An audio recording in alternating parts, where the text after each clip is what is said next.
The story begins with the MC seeing a wyvern flying in circles. It was the freest wyvern he had ever seen, and it was reason enough for him to be surprised. Since it was a giant being hovering through the skies, he decides to retire as a mercenary for a single major reason. Sometime later, he is holding a mage with his power, and questions whether he had been hiding abilities, since it is definitely not the kind of power a mere mercenary should have. Aster laughs at that and, grabbing something from his back, asks if that book is a grimoire. The man starts sweating cold but answers yes, and asks if he really thinks the entire army appeared there just to kill a hunting dog. The MC calls them trash just like everyone from the Declan house. He then gets straight to the point and asks how the devil expelled that book, but the guy only answers that he doesn't know. He finds it strange, since a greedy clan like the Declan clan wouldn't bury something like that in a basement, and even with the guy not knowing how to use it, they still chased him because of a book, and because of that, he believes it must be very valuable. The man once again orders him to hand over the grimoire, making it clear that he could beg the leader for mercy and might even return to being a mercenary. However, the MC only smiles and questions what kind of power the mercenary manager has to make that happen, and then asks him to say his last words. At that moment, someone arrives on the battlefield, leaving the MC completely startled by the sinister aura he just felt. The man approaching praises the MC's great instincts and introduces himself as the leader of the magical Declan house of the Eastern Continent and, having said that, wants him to hand over the grimoire so they can talk afterward.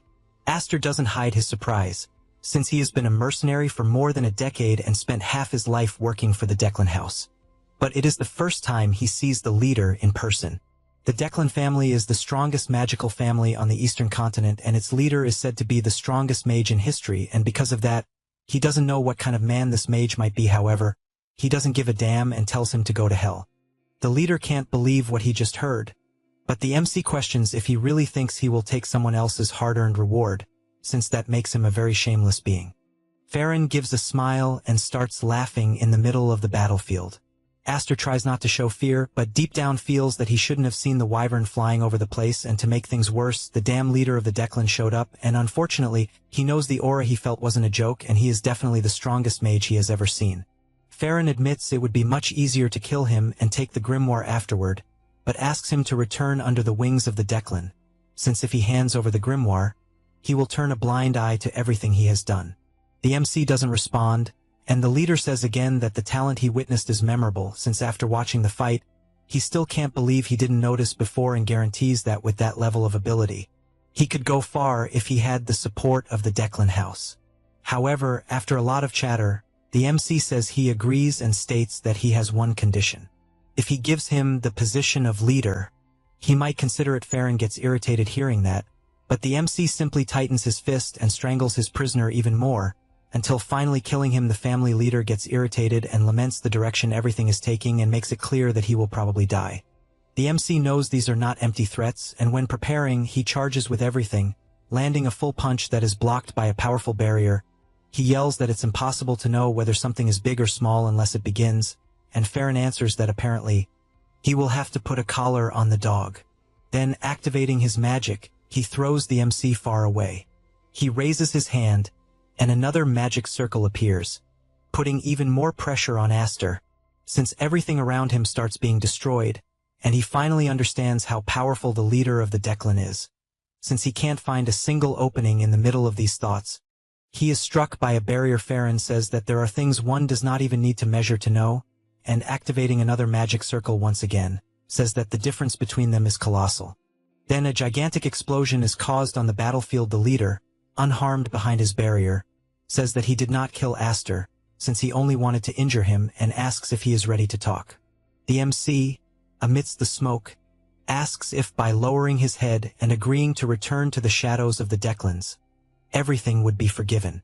The leader responds that it is not simple to believe that. At this moment, Aster appears and, even wounded, points his finger and activates his magic. Since he is tired of eating dog food in the next second, he fires a devastating blast of power and excitedly says that just because the collar is shiny and the house is big does not mean it is not a kennel.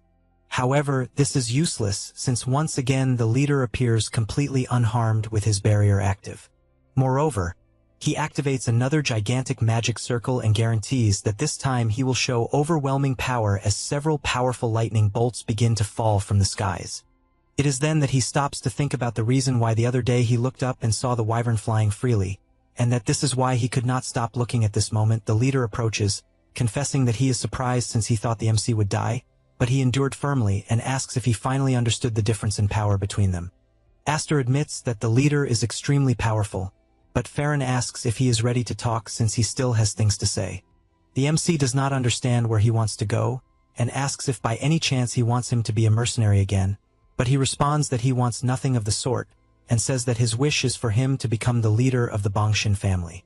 He is surprised since he did not expect that, and as far as he knows, the Declan family is the most powerful clan on the eastern continent and strong enough to challenge the throne, and apparently they want him to swear loyalty as one of their vassal families. Thinking about this, he takes the grimoire from his dimensional storage and says that he finally understood the objective. The leader says he is underestimating his own value too much, since he wants not only the grimoire but him as well. Aster holds the grimoire, and Farron says he made a great choice since that action will erase all the crimes he committed. However, the book starts catching fire and he questions what the hell he's doing. The MC says that he was asked to give the grimoire, but was never told it had to be intact. He becomes extremely furious hearing this, and guarantees that he will not have a painless death. Aster makes it clear that he never did anything for money, because being a mercenary does not even pay that much, and asks if he has ever heard of the mercenaries devoured by the young masters of the Declan house. The leader is surprised hearing this, and asks if it is related to forbidden magic. He responds yes, since the damned young men of the house devoured his friends and the family covered everything up. Farron asks if it was all for revenge, but the MC responds that he is not interested in that, since he knows that the life of a mercenary is not worth as much as his friends. So looking up, he says he simply did what everyone wanted to do. However, he also needed money, and that is why he finally decided to retire so he would never return to a kennel. Farron asks what his last words will be, and with a snap of his fingers, he casts one of his most powerful spells, the glorious blue flame that never goes out. He orders him to repent for every choice he made, but the MC becomes furious with this nonsense, since he has nothing to repent for, as his only option was to be a dog of the Declan family, and therefore prefers to return to the gray zone. At that moment he laughed like never before, since he had never felt so free, and he laments because he will not escape alive. But since he has no regrets, should he be reborn again, he only wants to find freedom to take his revenge. However, out of nowhere, the fire simply dissipates, leaving him confused. He looks to the side, and notices that the leader is standing still, and truly cannot believe that everything is frozen just like the grimoire in his hand, which begins to fly, and make some magical gears appear on his chest, and he simply does not understand what the hell is happening. Suddenly, he opens his eyes and sees himself holding something. He also sees some people passing by, and does not understand since he was burning to death. He soon realizes that something is strange and questions where he is, and only then does he realize that he apparently returned to the past, since the place is familiar, and he finally remembers because that place is the gray zone where he lived when he was a beggar. He truly cannot believe he returned to the past. The day goes by and he decides to walk a little and goes near a river, and concludes that he is definitely his past self and younger, and he is certain because a fire mark was engraved on his chest, concluding that the grimoire probably has something to do with it, and even imagining that the Declan family was very interested in the book. He decides he does not care about anything. Either way, it's hard to accept, even though it feels too real to be a dream, and since he is alive and brand new, he decides that morning should be productive. After all, this is a situation where everything he does can work out, and only then does he remember that he also had a dream just like his friends. In fact, this person called his name and said that they were born as beggars from the gray zone, without clothes, without food, and without education, and asks what is the worst. The MC answers that it is hunger, but he says that if it were only that, they would not be in that place, and once again asks why they are in that mess.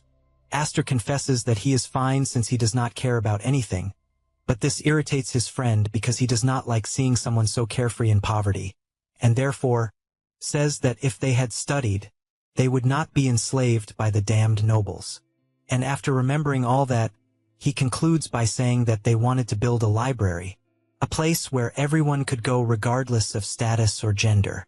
However, he wants to take a step further since he wants to build a tower and does not have many reasons. He just likes big things. He, with his bizarre face, says he will place the Declan's secret manual right at the entrance of the first floor, and both the cover and the content will have the symbol of that family and the secret techniques they guarded, and just imagining it was already making his mouth water. However, the problem is that he does not know how to get his hands on that manual. Either way, he knows that is a problem for the future. In the middle of these thoughts, he receives a kick to the face that throws him hard to the ground, and the boy begins stomping him since he had been saving the boy's spot and was hiding in that place. The MC does not understand what the hell is going on, and wonders if this is an ambush even though he has survived countless battles. Then he grabs the boy's foot, who gets scared because he was blocked. And Aster, with his frightening expression, says he was beaten 7 times, and therefore will retaliate 70. The boy gets scared, but the MC attacks anyway. But when he lands the punch, he hears a crack in his hand. He looks at what happened and does not understand why his arm is swelling. However, because of this carelessness, he takes another punch to the face and begins to be stomped again. He feels frustrated with this outcome since it hurts a lot. Although his heart hurts more than his body, suddenly the boy steps wrong on a rock and loses balance, falling into the river. When he gets out, he notices the MC is running at full speed and asks where he thinks he is running to. Then Aster looks back and makes it clear that he will remember the boy's face since he is not running away because it is a tactical retreat. He returns to the city and sits in an alley, and the first thing he notices is that his wrist dislocated without even throwing a strong punch. And therefore, he believes he will have to forget the construction of the tower because he needs to fix his body first. At this moment, he hears someone asking if he is hungry and notices it is a boy with red eyes. Because of that, he asks if he knows him by any chance, and the boy says no. Aster finds this very strange since the boy is completely dirty, but his clothes look expensive, and because of that, he must be a noble disguised as a walking bomb, and for this reason, he asks his name. The child responds that his name is Damien, and several other things about his life. The MC gets irritated since he is talking too much, but the boy says he has no mother. Aster apologizes and says he has no father and tells them to separate, but the boy just stands still and says he will go with him. This leaves the MC irritated since he does not know whether he should punch him or not, and the boy, with his hand extended, activates a magic circle saying he will heal him. This surprises him, but the boy keeps smiling and recites the words magic touch. However, Aster is aware that this is not just a magic touch since it is the light of healing, a secret technique of the Blander family that fell into ruins thanks to the Declan family. Because of this, his mercenary instincts tell him that he just got involved in something rotten and dangerous, and he does not understand why a child from that family would be in the gray zone. Because of this, he calls for the boy, but Damien, with his different colored eyes, asks if he called him. The MC thinks this is awful, as he remembered that there was a family member with different eyes, and that was the monster of Blander, the butcher who would not die even if killed. Then the boy starts playing with ants, and the MC does not understand if they are the same person. Before regressing, the MC was a mercenary who went toward the Blander family at the request of the Declan family. The group questioned why that mission was necessary. Since the Blander family was strong, one of them commented that he had heard that a monster who healed himself had invaded the territory, and that many had probably died. The MC was wondering if it was an ogre or something like that, and only then did he see what it really was, since it was not an ogre but a person splitting someone else in half. This person used unique healing magic endlessly, laughing while fighting, nothing more than a madman. He was the monster of the Blander, the butcher who would not die even if killed. That was Damien von Blander. After remembering all of this, he is still intrigued as to why a direct descendant of the Blander would be in a place like that. Suddenly, the boy changes his expression and asks them to eat since his mother said he needs to eat to stay healthy. Aster agrees but asks if he has money. The boy shows a bag full of gold, and the MC, not being stupid, says that now they are best friends. Damien asks if they will become friends out of nowhere, and he responds that there is nothing wrong with being friends and friends share what they have. With that said, he shouts that it is time for them to eat after going to an establishment. He breathes relieved since the dinner he ate was good, and he is confused since Damien is restless. The boy says he has always slept outside his house, and that it is the first time he sees a house on top of where they. Then he gets on the bed and says he also has no father.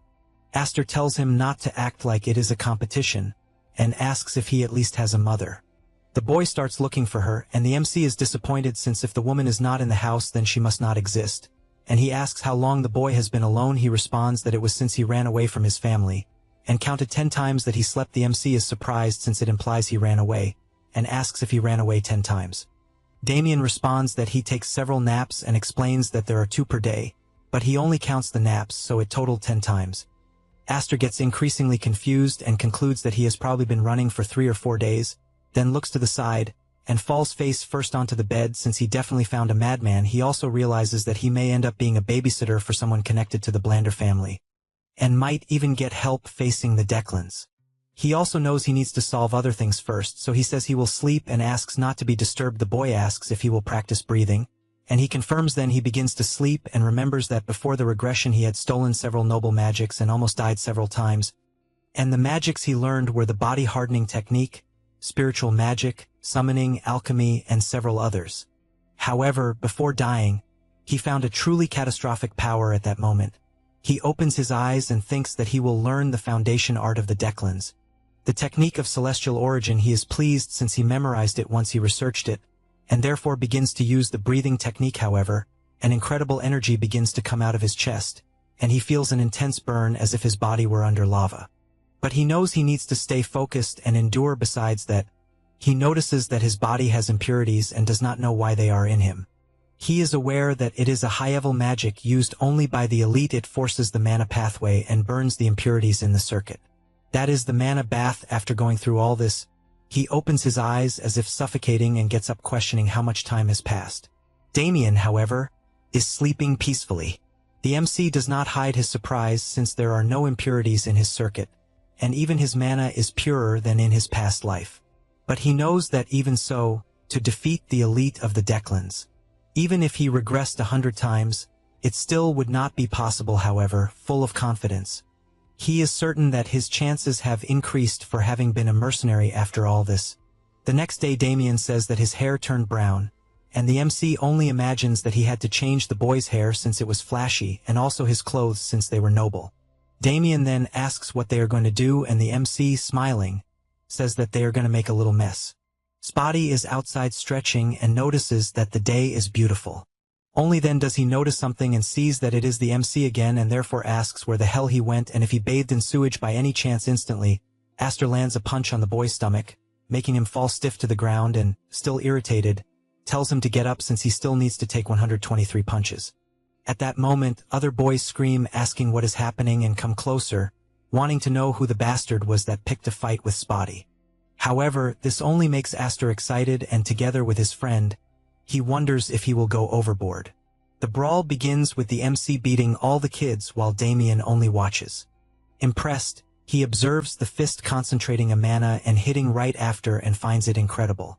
Aster asks if he is following it properly, and he admits that it is indeed incredible. Spotty falls injured in front of him, and therefore Damien uses his healing magic. He thanks him, but the MC tells him not to celebrate too soon. The afternoon goes by and Aster keeps hitting the boy mercilessly, always asking how many hits he took. The boy cannot answer, and therefore Damien asks if it is his turn and says he will heal him. The boy becomes even more frightened since he is seeing 2 demons in front of him. After that, already at night, the MC thanks everyone for being there and thinks the energy was great and is therefore proud. At that moment, someone calls his attention. It was Spotty asking if they could leave since they had been beaten enough. Aster answers yes. But the boy says that the place where they are is his house, and the MC becomes furious since he is asking too much from what he understood, and therefore the boys run away immediately. He turns and notices that someone is approaching. He knows the movement is fast and silent as if it were a mercenary, and believes it must be someone chasing his colleague. He does not understand since he had been careful and knows the situation is not good since he has little mana. Then, he opens his eyes and gets ready since, when he was a mercenary, he survived many tight spots. That said, he begins to compress his mana, and after gathering enough, he points his finger at the target since he has only one chance. However, the person running starts sliding on his knees on the ground and calling the young master. Damien becomes frightened since it is the butler Alfredo, and the old man crying says he spent a long time searching for the boy and almost fell into depression not knowing what he was doing. Damien asks him to let go, but the butler answers no while begging him to return to the family. The MC finds this scene pitiful until Alfredo finally grabs the boy and turns around, apologizing for not introducing himself, and says he is the butler of the Blander family. He also says he noticed that Damien liked the boy and therefore asks if he would like to go to the family territory. He starts sweating cold upon hearing this because he knows the basic rule of this family is to reject anything dirty, and he cannot see that intention, but he gets excited since he does not care because he will make connections anyway and finds it convenient. Since the family territory is on the way to the capital, after thinking all that he thanks for the invitation since he will accept it, then he imagines he strayed a bit from the path of building a library. But at the moment it is not important since he just wants to know if the family has tasty food. The night goes by and they finally arrive by wagon at the place. The MC gets off the carriage and keeps staring at how big the mansion is. Alfredo says it is late and therefore they should rest and tells Lancy to take care of everything. She, all charismatic, changes her expression and politely asks the young master to follow her. He knows how frightening his maid is and just agrees, and they all go inside the mansion. The night goes by and the butler starts walking through the house until he knocks on a door, then enters, and a woman asks if Damien has arrived. He answers that the boy was in the 7th gray zone. Suddenly, an explosion happens in front of him because the woman became furious upon hearing where her son had been and, enraged, asks if everything is fine and if nothing happened. Alfredo asks her to calm down and says he will explain everything after telling what happened. She says she understands and is relieved. He confesses it is a relief even for the MC who helped Damien. After all, the fury of a mother who was once called the blood, which is something no one could stop there. She says he did a great job and he only thanks her. However, he comments that there is something strange that deserves attention. She asks what it would be and he explains that it is about the friend Damien made because even being a boy, he noticed his presence before even getting close. Since the moment he approached, the MC was prepared to counterattack, and as he got even closer, he realized it was a magical missile. The madam finds this incredible since he is a talented boy and finds it strange someone like that being in the gray zone. The butler changes his expression and so as he has a favor to ask. After that, the next day, Alfredo appears in the MCS room and all cheerful asks him to become his successor. Aster does not understand what the hell is happening and the butler can only imagine it is something so incredible that it is impossible to refuse. However, he receives a no that leaves him stunned. He looks forward wondering if he heard correctly since he was rejected. Damien is intrigued by this answer and the MC thanks for the offer, but says he prefers to leave things as they are. The butler gets an idea because he believes that a boy born in the gray zone never had anything and therefore is overestimating himself. So he begins reciting that the world is very big and at that moment, he must think he can do everything. However, the more he says something, the more the MC refuses and this makes him furious, but he knows he must endure and therefore asks if he has heard the saying of the canyon goblin. Aster pretends he is not even paying attention since he is talking about a wyvern, and this is the last straw for Alfredo, who stomps hard on the ground and begins releasing all his aura, making it clear that he will show how big and terrifying the world is with that. The afternoon passes and the MC accompanies the butler to another room where all the employees are gathered. Alfredo asks the MC what he thinks since all the employees are new, but Aster soon realizes that family is not joking since with the mana. He feels it is hard to believe they are teenagers. However, he finds it funny since looking into each one's eyes, he can see they are nothing but goblins. Once again, the butler asks if he will accept. However, he begins placing obstacles to refuse. At that moment, one of the boys calls and comments that if the MC had really felt something, he would not even think about it and refuse the offer, and since he refused, he must not have felt anything. Alfredo asks if by any chance he is proposing a duel to show his power, and he replies that yes. The butler thinks this is a good idea and therefore asks Aster if he would accept. He quickly realizes that he must be irritating in the eyes of others since all the boys think he is nothing more than a lucky beggar who came from nowhere, and so he asks if he can choose the opponent. Alfredo says yes, and the MC starts by pointing his finger at Winster. However, he does not stop there as he points his finger at several other boys and concludes that he will fight 5 at once and even provokes them by asking if they are afraid of dying. The butler is surprised to hear this but bursts into laughter because he likes the spirit of his possible successor, but before that, he asks if he can take responsibility for his words and he guarantees that yes. Alfredo thinks this is great and says that if he lasts 1 minute, he will receive a reward, but otherwise he will have to take responsibility. Aster does not like this at all since he is certain that he is talking about succeeding the position of butler, but he accepts anyway. They all go to the arena and an instructor asks if the boy is not in danger. He answers that yes, and that is why the fight must happen to break the stubbornness. The instructor does not like this at all since his career is at risk and therefore decides to check with Damien what he thinks and comments that the MC is in danger. However, he is simply pleased, But Lancey scolds him since he should not get involved in the fight because the madam will be angry. The butler orders the instructor to start the match and he is upset because orders are orders. Lancey notices something and says she will step away for a moment but asks the young master not to interfere. However, he laughs without guaranteeing anything. Runfit goes to everyone and says he will explain the rules, starting with the duel being turn-based. However, the excited butler says no since everyone must participate at the same time. He does not like this idea at all but goes back to explaining that the fight ends when one side gives up, but an instructor can stop the duel at any moment. Winster is irritated to see a beggar in front of him acting like he owns the world. At that moment, the instructor orders the fight to begin. And immediately the MC lands a punch on the boy's stomach as well as on all the others, making them fall to the ground. Winster cannot believe what he is seeing and the confident MC tells him not to underestimate short guys. The boy is frightened since in front of him, he is seeing the magic mission spell. Aster wastes no time and fires all his attacks, telling them not to judge people without knowing them, and all the magic missiles hit the heads of the boys. He cannot believe he is losing, and in the next second the MC appears in front of him, assuring him that he will show how big and ruthless the world is, then lands a punch that sends the guy flying. With that, the MC tells him to learn the lesson well, but the boy starts screaming that he is crazy since what he used was not magic. However, Aster runs in saying yes and lands a kick right in his face since it is body magic. Everyone present is shocked by what they are witnessing since Aster is beating everyone up. Alfredo is the most surprised because he saw a magic missile being compressed from 4 to 5 times, and remembers when he was about to receive that attack. He concludes that it is definitely mana control, but what surprises him most is how good the MC is at hitting people. Meanwhile, Damien goes around healing everyone so they can get beaten up more. Suddenly someone yells the butler's name, who looks back frightened since Madame Lena is watching everything.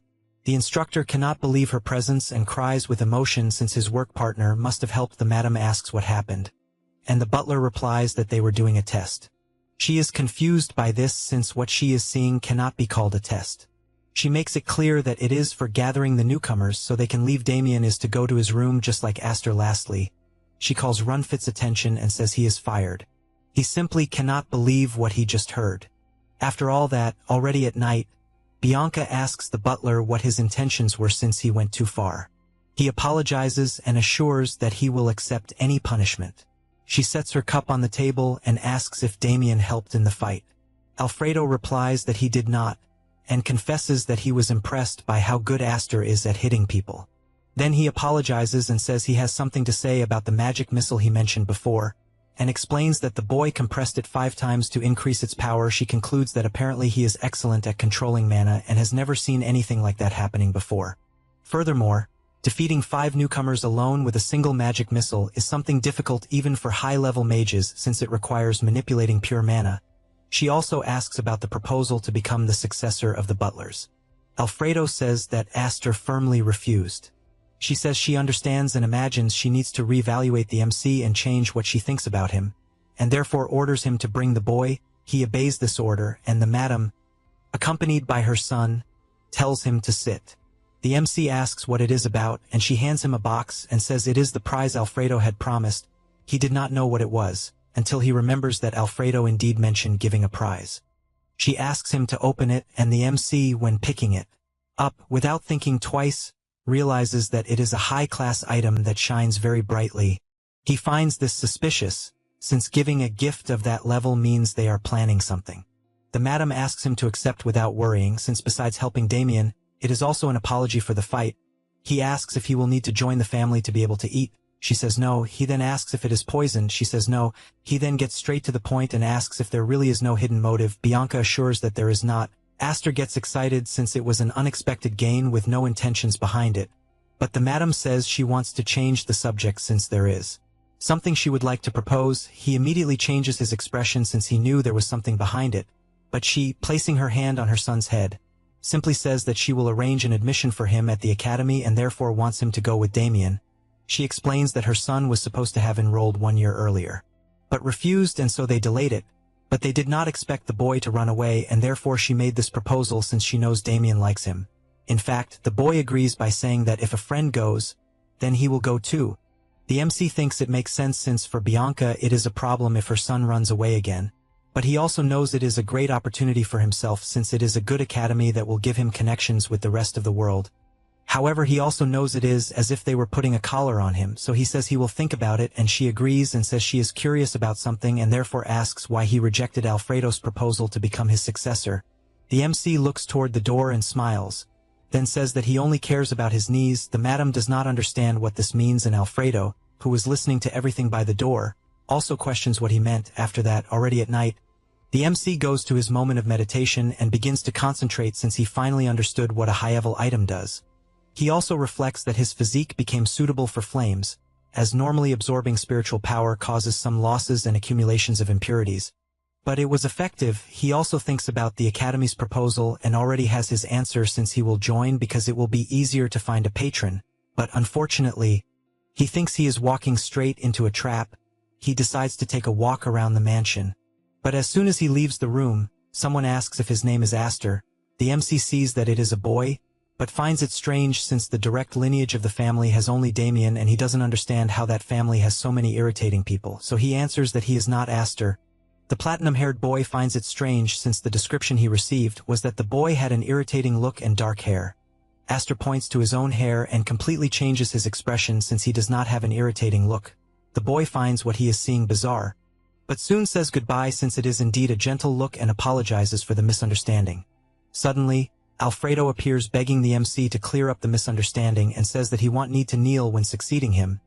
Aster cannot believe that the butler had to appear at that exact moment, and when he looks ahead, he sees that the platinum-haired boy noticed his disguise. Because of that, he points, asking why he lied like that, and irritated, he intends to do something but realizes that Alfredo is in a bad mood and therefore gives up and leaves, but tells him to go to the mage's hall later. The butler asks if something is wrong and the MC replies no. He still thinks he is very stressed and therefore it will be good to see the boy later. Then he calls for the head butler and asks if he could meet the madam. The next day Bianca welcomes Aster and asks if he has already decided since he wanted to contact her very early. He answers that he will indeed go to the academy.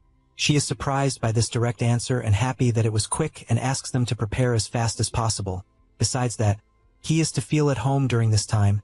He thanks her for the kindness and leaves the room. Then the butler enters and she says that the MC accepted out of gratitude.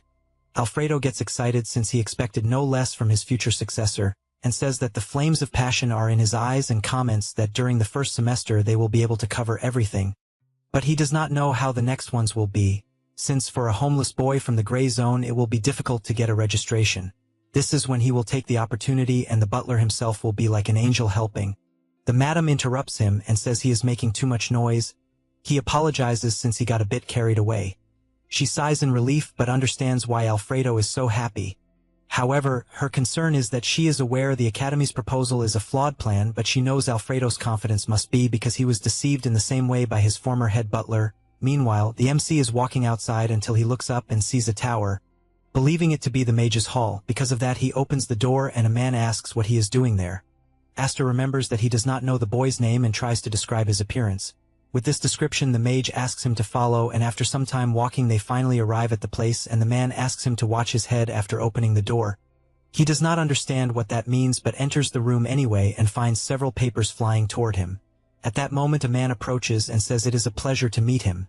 The man introduces himself as Wenji von Blonder and asks if by any chance he is there to see his younger brother. The MC becomes confused since he called the boy his brother. The MC reflects that he learned a lot by infiltrating academies as a mercenary. He learned where mages study magic and they are called penholders and their characteristics are: first, the hair became messy from pulling his strands so much that they stopped growing. From there they divided into stages. Stage 1 denies that the hair is falling and wears a hood to cover it. Stage 2 is for those who stop denying and accept it. Stage 3 completely shaves the head. The last stage is where they try to make the impossible possible, which is magic to make the hair grow, and so far no one has managed to create it. However, he knows things are different with the person in front of him. Wenji starts by apologizing since he cannot imagine someone acting with bad intentions toward his brother. But he is sure that a guest of the young master would not make such a rude mistake. The MC just stares at him, finding it amazing since the boy is even young. Then he asks if by any chance he works at the Magic Academy and he answers yes since he is currently acting as vice-rector. Aster is surprised by someone so young being a vice-rector and knows that the Blandor family would not put a nobody in that position. Then Wenji comments that Aster is a little different since he is not a typical rebellious young noble. He laughs hearing this and does not understand how the guy in front of him being a mage has no dark circles and can still smile and even has great compatibility with him. Then Wenji congratulates him since he heard that the MC was encouraged to enter Zenian Academy, and assures it will be a great opportunity since he will be able to learn a lot. Aster quickly realizes that the guy is trying to get to know him more by talking about the Academy's affairs. However, the silver-haired boy apologizes since he got carried away and started talking nonsense and asks to return to the main point. He places the cup on the table and says he would like to know if he would risk his own life for a friend.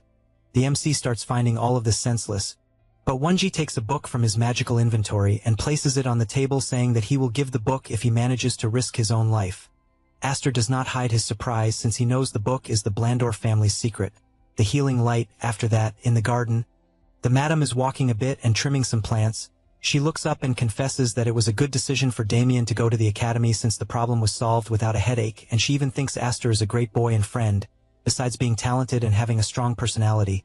Then she smiles since there is something she liked even more about the MC, which was that he did not change at all even after learning where Damien came from. She finds him different from everyone and believes he deserves to be by Damien's side. However, for that reason, he also does not belong anywhere and is like a bird outside the cage. She knows there are many ways to keep someone close and therefore needs to buy time since for her son's sake she cannot lose someone talented. Aster, before the book, does not understand how he is receiving something so important from the Blandor family and begins to wonder if it is a trap. He also looks at the clear and transparent eyes and finds it annoying that he cannot read the boy. The MC knows that if a person is good or bad, the eyes show that emotion, but it is as if Wenji were wearing a mask to the point that not even he himself knows his true self. The silver-haired boy confesses that the matter of the book is not something to be taken lightly, and asks him not to be careless with his answer. Aster says he will answer and admits he hates this. Wengi completely changes his expression and that was the MC's intention. Therefore he says that if there is something he wants to know, he should say it, and if the MC can do it, he will, and if he cannot, he simply will not. Wengi assures that just hearing it could put his life at risk, and if he hears it and refuses to do it, he might even need to eliminate him. The MC does not let himself be intimidated and tells him to kill him already, assuring that you only live once. However, he remembers that in truth this is his second time living. Immediately Wengi starts releasing his killing intent, which makes even the tea on the table tremble. However, Aster does not change his expression at all.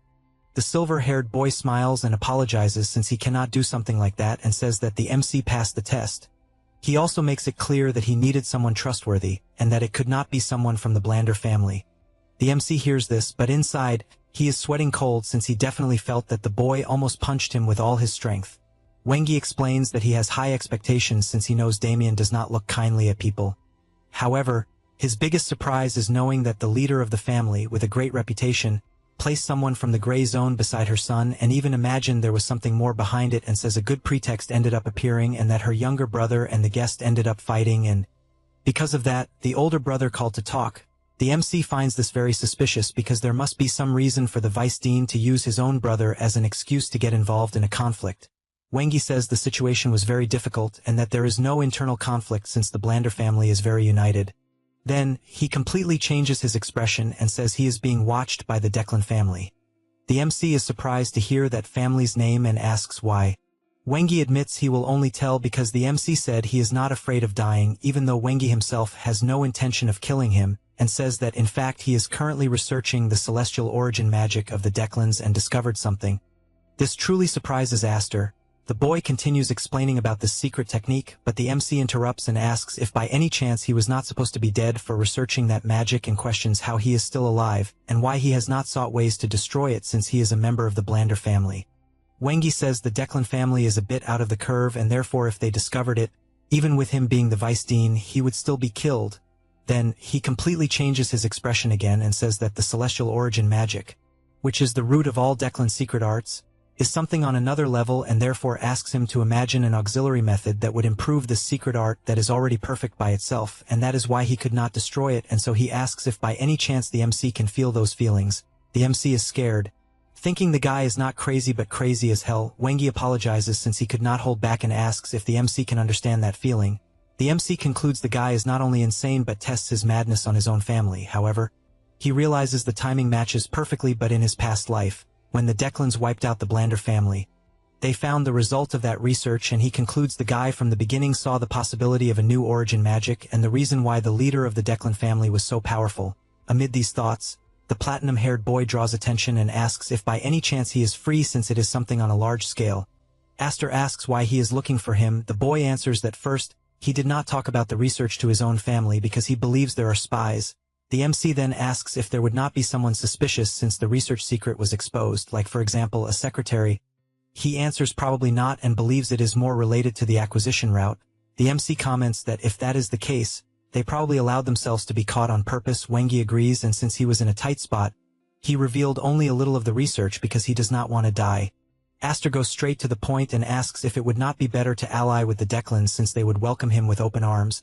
He agrees but says he has his own reasons and then stands up, saying he needs the MC to do something since he has no connections with the families. And confesses he unfortunately did not have much progress with the part he was given. So with some papers in hand, he says the reward for doing this will be enormous and asks only to deliver the thesis he is holding to Professor Pern of Zanian Academy, and after doing that, the MC will receive the Book of Healing Light. The MC thinks for a moment and smiles since he is definitely very lucky. Therefore, he asks to do something else and says he will take the Healing Light magic as collateral for the risk and also the new some celestial origin magic when it is complete, and only from that point on, they will be able to say they are on the same boat, so it is all or nothing. Wengi asks if he has no shame, but Aster asks him to just say yes or no. The vice director sighs since the name of the magic does not matter to him, and he knows that the celestial origin magic will not be useful to the MC in any way, and when it is ready, he will deliver it complete. However, he also says that he has a condition, revealing that when the research thesis is complete, he will need another favor, and when that moment comes, they will need to form a partnership. Aster holds the documents in his hand since he does not find it difficult as long as it is related to the thesis, and also says that he does not know how to read. Wengi simply cannot believe the absurdity he just heard since everything obviously revolves around knowing how to read, until the MC says he is joking and asks if Professor Parnu is really someone trustworthy. The silver-haired man explains that he has been friends with the professor long before becoming vice director, and that they even fought for first and second place. But the rivalry ended when he returned to the Blander family. The MC immediately understands what the guy meant and starts wondering about this Professor Parnu and finds it irritating that there is another lunatic like the silver-haired one at the academy.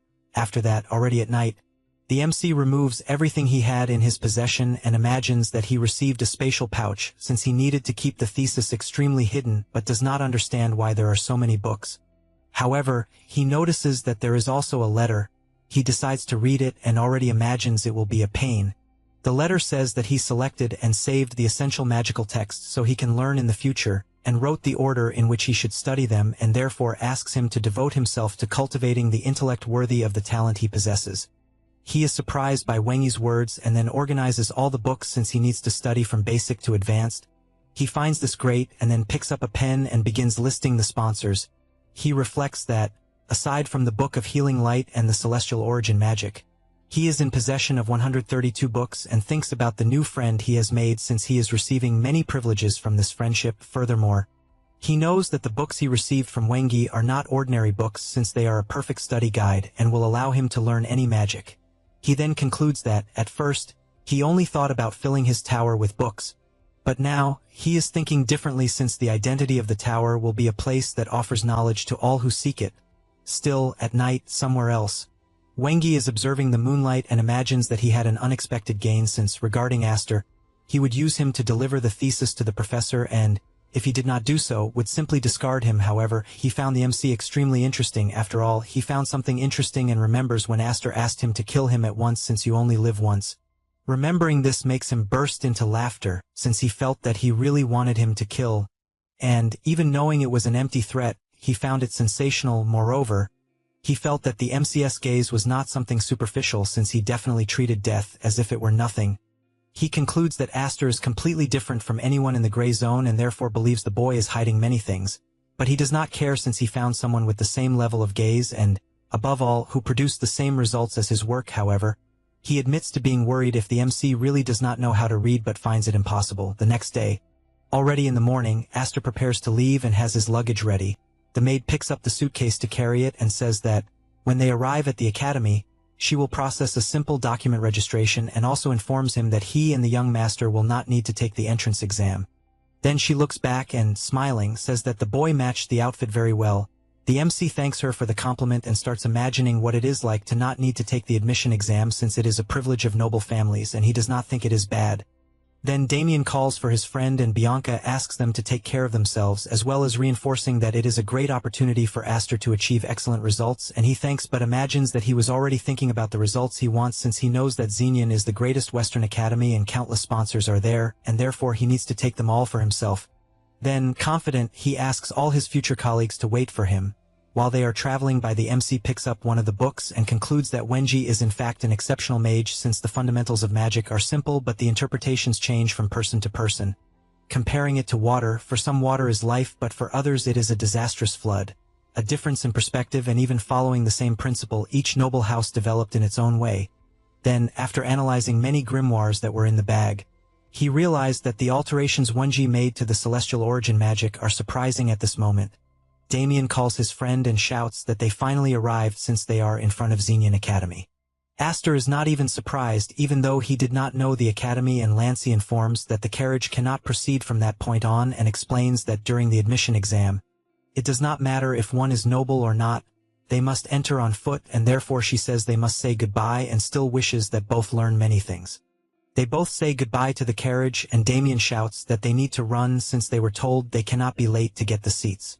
The MC does not understand what the hell the boy is talking about since the ceremony is not a play where whoever arrives first sits first. However, he reflects on what the maid said and imagines that maybe it is so Damien does not get lost in the school and therefore he will let it go since Lancy is somewhat sweet but not a good person. After entering, several people are gathered and Damien does not hide his surprise since he is very excited. He looks around and says that Lancy was right since if they had not arrived early, they would be left without a place to sit. The MC just takes a deep breath, puts his hand in his pocket and reads where they should sit. The young master asks them to hurry since they need to sit quickly and the MC does not understand since Damien was exactly the person who did not even want to step foot in the academy. And he does not understand how he is so excited. At that moment, someone bumps into the boy hard enough to knock him down and, looking up, he sees it as a brute. The guy asks if there is a problem and Aster just helps his colleague up. Then Damien apologizes and says he will pay more attention when walking. However, the guy tells him to wait and asks what the hell they spilled on his clothes. The MC notices that it is saliva and believes the guy must be the heir of some noble family. Immediately, Damien starts cleaning the guy's clothes with his own saliva and this makes the guy even more furious to the point of throwing a punch with everything calling him an idiot. However, the attack is blocked before it hits Damien's face and the MC holding the guy's hand tells them to stop right there. The man asks who the hell the boy is and he replies that they are just friends. The brute says he understands since he saw that they are good friends and confesses that few would take a punch for a friend. But unfortunately, they chose the wrong person. Aster quickly realizes that it will be difficult to get along with the students on his first day and does not even care anymore since he asks if he wants to settle it with a fight. Soon, people start gathering since they heard there will be a fight but do not know who the people involved are. At that moment, a person shouts asking if everyone is kidding and asks if they will just stand still. The students do not understand if it is to separate them or something like that and the boy points out that no one can fight with everyone around and therefore, everyone should give space to the newcomers. Immediately, the students use their magic and form a barrier around the fight and even start betting on who will win. Meanwhile, someone is watching from afar and finds this interesting. Aster prepares himself and says he is from the D-Lamp house and asks the MC's name. He replies that he is not from any noble lineage and therefore, he should think of him as a nobody. The guy finds this interesting and, since the space is small for mages, says he will let the MC throw the first punch. The MC hears this and smiles since he found the guy funny and therefore provokes him by asking if he is not talking too much and if, by any chance, this is fear. Aster becomes furious with this provocation and charges forward with everything, delivering his most powerful punch. But Aster blocks the blow and, gathering mana in his arm, warns that he is not just a lake and with that lands a full punch on the guy's cheek. Sending him flying far away, Aster steps back and cannot believe how he received such a strong punch and no longer even knows if Aster is really a mage. Suddenly, his body begins to heal and he realizes that the one using magic is Damien and does not understand why the hell his enemy is doing that. Because of this distraction, he looks to the side and receives another blow that he blocks by reflex. Time passes and Aster keeps defending the entire time, unlike the MC who keeps attacking non-stop, and Damien is always happily using his healing on the opponent. Aster starts thinking the two of them are crazy, and after taking a combo, he questions whether he is actually feeling fear at this moment. The audience shouts, telling him not to hold back since he is the sacred pride of Dalampi, and therefore everyone trusts him and wants him to finish the fight quickly. These words enter his mind and he screams furiously because he does not know how a mere second-class mage is acting so cocky, and therefore he throws one of his strongest punches, even surprising Aster since it was not bad at all. The big guy does not stop there and, gathering even more energy in his fist, he lands a direct hit that even causes an explosion inside the arena. This time, the students liked what they saw since they are cheering for Ixter. However, the guy is not happy at all because he felt the punch land, but he also knows it seemed weaker than it should have been. The MC does some flips backward and wipes the dust off his body from the blow he took. Ixter notices this and becomes even angrier to the point of charging in without thinking. Aster finds this interesting, and since he sees Damien healing the enemy the entire time, he knows he must finish it with a single strike. So he begins to concentrate and electrical mana appears in his hand, a technique he developed with his partners in his past life. He prepares himself, and since the opponent is right in front of him, he does not waste time and charges forward, landing his collision-style technique. The impact is so strong that even the students outside the barrier feel it. They cannot believe what they felt, and after looking at the fight, they see Ixter falling to his knees and collapsing to the ground. Everyone is too shocked by the result to react until the MC appears through the smoke and with a serious face orders everyone to applaud and shout. Immediately, all the students cheer excitedly, since it was an incredible fight. Damien then calls for his friend, and with a smile says he is happy they won. Aster is satisfied with the outcome. Meanwhile, a student is watching from afar and admits he never imagined there would be a mage who fought so well at that moment. Someone shouts, telling everyone to leave, and the furious inspector demands to know who started the fight on the very first day of class. The MC notices the problem he caused, but deep down, he is fine since he is a mercenary and could escape that place in many different ways. However, Damien shouts that it was him and Aster who started the fight, and the MC, hearing that, simply cannot believe what he is hearing since this kid is crazy. After that, they are taken to a room, and the school inspector says that since the two confessed, they will let it slide without punishment, but guarantees he will keep an eye on him from that moment on. The MC just stays quiet listening to everything, and after that they leave the room, and he feels relieved since the ceremony has not started yet. As they walk, other students gossip since they saw Aster defeat a martial artist even though he was smaller. Damien thinks it is awesome that people are looking at them. After walking a bit, they see that their seats are empty, and Damien excitedly says that their new friend probably saved their spots and that it is incredible, but Aster knows that is not the case. Then the director introduces himself and begins his long speech. Damien even falls asleep, and the MC is surprised since the director delivered a long speech and did not even sit down. He then looks to the side and finds it incredible how fast his friend fell asleep, and to make it worse, he is drooling. Suddenly, he notices that someone caught the director's attention, and this person informed him that there is an important place he needs to go to. The director finds it strange since nothing should be more important than the entrance ceremony, but with no other options, he apologizes to all the students because something urgent came up and says he will finish the lecture at another time. Because of that, he calls Jera, who approaches with her long hair, but out of nowhere, she lets out a scream telling everyone to pay attention. Since it was so sudden, all the students get scared, including Damien, who even wakes up. She introduces herself and informs everyone that she will continue the ceremony. First, she asks to begin with the freshman's oath, and the first will be the representative of the division. Dahlia of Danae. The girl starts climbing the stairs, and everyone whispers that she is the third daughter of the family head and probably has incredible abilities. The MC also observes and reflects that the Danae family is the second most powerful. Only behind the Declans in this family, Dahlia grew up to become the future representative of the eternal second place. He knows she is a capable girl, and, in the past, since they did not get along so well, others might imagine they were terrible friends. Either way, he finds it interesting to see her entering the academy that year. Next, Jera calls the next representative, who is Paul from the martial arts division. He stands up, and Aster notices they did not call him by a family name, so he must not be a noble. The two students who were called remain standing, and the redhead says she will introduce the teachers of class 172 and therefore asks them to enter. However, before that, Dahlia does not stop looking toward Aster, and he notices it almost immediately but turns his gaze away since there is not much he can do at that moment. The girl falls to the ground because she was not paying attention. Meanwhile, the MC is watching carefully, because he needs to find out which of the teachers is Perrin. After a few introductions, the last teacher arrives and introduces himself as Perrin, the one in charge of the magic principles of classes. The MC is surprised since he was actually expecting the man to look like Wonji. But they are different, and since the platinum-haired one used a mask, he will not judge too quickly. Jera informs that the teacher's introduction is over and the entrance ceremony is concluded. So everyone must follow the staff to their designated dorms as everything ends.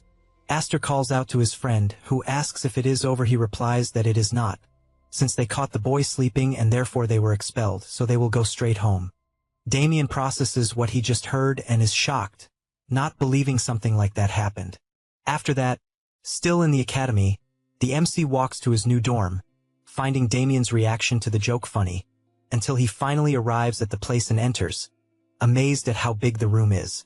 He also notices a box beside the bed and realizes it contains materials. He hangs some clothes in wardrobe, and while doing that, hears someone entering and notices it is the guy called Paul. Believing he will be his new roommate and even looks irritated, Paul, without much conversation, asks that they do not bother each other, and also states that it does not matter who the person is or what he will do the whole time since he does not want conversations or anything like that. And face to face with the MC, he asks if he understood perfectly. The MC thinks the guy is too bold, and Paul asks why he is not answering. Suddenly, Aster makes a slight movement and the guy gets scared, questioning what he is trying to do, but the MC finds it interesting since the way the boy would draw his sword would be in a manner certain not to hit anything. Then, he smiles and says he will go out for a bit, and tells Paul to do whatever he wants. However, in exchange, he tells him not to complain if he himself makes noise after midnight. Then, outside, Damien meets him and asks who the roommate is. The MC replies that he has no idea. Damien, still full of energy, asks to walk around the academy since there are many things they need to see. Aster knows that the Zenian Academy is gigantic, and therefore it is a good idea for them to get familiar with it so they do not get lost. And he says he agrees since it is not a bad idea. However, he imagines that something is bothering him, and it is not as much as in his past life, but his senses are on alert. Then, observing in a certain direction, he notices the presence of a mercenary from the Declan family, and becomes excited to discover how many more of them are in that place. With that, the two begin walking through the enormous magic academy and pass by all kinds of places, even finding a pond inside the academy. But after walking so much, the MC is already feeling tired. Then, he tells Damien to make one for him. The boy does not understand what he means, and he explains that he is talking about the pond since it is enough to ask them to build one in his mansion and pour water inside, and he will have a pond just like the academy's. Damien finds this incredible and says he will ask for an even deeper one. Then, he starts imagining what name he would give the pond. After that, they spot a statue and he decides he also wants one. The MC suggests making one in the shape of a dragon and says the scales will be wonderful. After that, he asks to return since it is already late and imagines that he managed to count 7 mercenaries in total and that there are probably more than 10 hidden, and based on how they are all distributed, he believes the target is the second magic hall of the academy. He knows that the place is where Perrin is, and besides that, the Declans must also know about Wenji's friendship, and therefore they would obviously suspect that connection. He looks back and becomes excited since he had even wondered why they had not acted yet. But the moment he thought about it, they all began to move, and because of that, he wants to discover how much the mercenaries know. After that, already at night, a mercenary moves at high speed throughout the academy until finally reaching number 2. He asks where the others are, and the hooded man replies that they went ahead. He then asks whether he is referring to the main or secondary target. And the mercenary says that apparently they discovered something about the main target, and that by midnight, the objective will be delivered to the secondary target. The man says he understands and reflects that the main target, which is Wenji, has begun to move, and among the various secondary targets they must watch Professor Perrin. Only then does something cross his mind, and he questions the single digits since the target is powerful, and they need at least a single digit. The hooded man replies that number 1 will not appear, nor the other single digits. This worries the man since the situation is not good. But the hooded man asks him not to worry, since Callahan, who is the fire demon, will join them.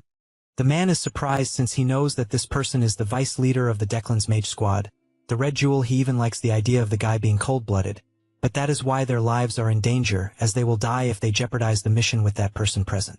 The hooded man warns that the operation cannot turn into an open conflict, and with that said, The two leave through the window, but they do not realize that Aster had been watching them the entire time, and also overheard that the mission would be at midnight, and that Callahan would be present. He knows that Callahan, even when he was a mercenary, never left his prime.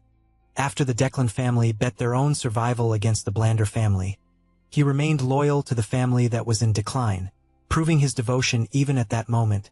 He is a dangerous man, but his golden era happened after the war against the Blander, the firestorm of the Declans that no one could stop. He is a man who managed to carve his name into history as a war mage. The MC concludes that he will have to put an end to this mage. After all, Callahan's magic is one of the Declan's arcane fire arts. Because of that, he wonders why one of the mercenaries suddenly appeared, since it seems he obtained an unexpected gain. However, he still has a doubt, since their target, which is Wenji's thesis, is in his own hands. And even so, the mercenaries said it was delivered to the secondary target, Professor Perrin. Besides that, he does not believe it is possible that the thesis in his hands is fake. And there is no way their objective is anything other than the thesis. For this reason, his conclusion is that what will be delivered that day is a false thesis. Meanwhile, in his room, Paul puts on clothes, puts on his glove, prepares his sword, and gets ready to leave the room. But before that, he looks to the side to see if the MC is sleeping, even though, in reality, it is a dummy. At this moment, in the magic hall, Perrin is reflecting and sighs, since he thinks the Declans are bastards because he tolerated it when they crossed the line and did nothing major. But they invaded his territory, and he does not understand why they are so confident. At this moment, the door opens and someone enters. Perrin notices that they are mercenaries, but he immediately calls Paul by name since he recognized him, and even asks him to define the disguise better next time. The boy simply shows an envelope, and the professor, after looking at it, says that he probably will not have another chance to do this. Paul begins to cold, but the professor only grabs the hand and immediately notices that it is Wenji's, and concludes that his friend planned to deliver the thesis avoiding the Declan's eyes. And even then, they were caught in an idiotic way. However, he does not think that is the case and does not understand what trick Wenji is using. At this moment, an explosion is caused in the hall, and the man responsible says it is a pleasure to meet the professor. The one responsible was Callahan, who introduces himself and wonders if a mere laboratory professor knows him. Paul prepares his sword since he was caught by surprise, while the fire-haired man says he did not know he had a mercenary as a guest, and once again asks if the professor recognizes him. At this moment, he changes his expression because Perrin replied that he had never heard of him, and, standing up, orders him to say what he is doing in that place, since the stench of shit is ruining his nose. Callahan finds this funny and confesses that he has never had so much fun since no one ever dared to speak in that way, and pointing at Paul makes it clear that the boy will die and also warns that the professor will be left with only one eye. He says this and casts his magic, completely blowing up the hall where they are. Paul did not even have time to see what happened until he looks to the side and sees that he was protected by the professor's ice power. Perrin calls his attention and warns that he will not treat him in that moment as a student, but as a mercenary who will have to protect his own life. He replies that it is not a problem. The professor notices that not even an alarm went off, and therefore the Declan family must have used concealment magic. So, at that moment, apparently the only one he can trust is a rookie mercenary. Callahan one day says that apparently the envelope is from the Blander books, and it also seems that it will not be delivered willingly, and excited asks if they want to play.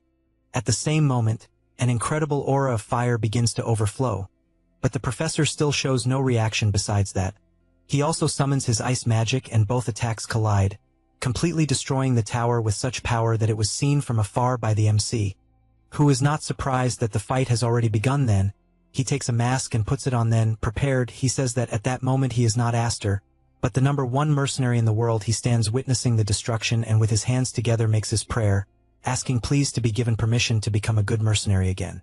However, he knows that there is nothing good about him and jumps toward his current mission. Meanwhile, in the completely destroyed tower, Callahan bursts into laughter while praising the mercenary for surviving so well. Paul is completely pressured, and after looking down, he realizes how lucky he is since the talisman he received earlier is a protection one. At that moment, the professor appears ordering him to get out of there and counterattacks the firepower with his ice power. Then, he praises the mercenary for surviving so long and therefore can believe in him a little more. He says that and casts a spell on the sword which surprises the boy since it is ether magic, and enchantment magic. The professor asks if he can keep blocking the attacks, and he replies that he can block as much as needed.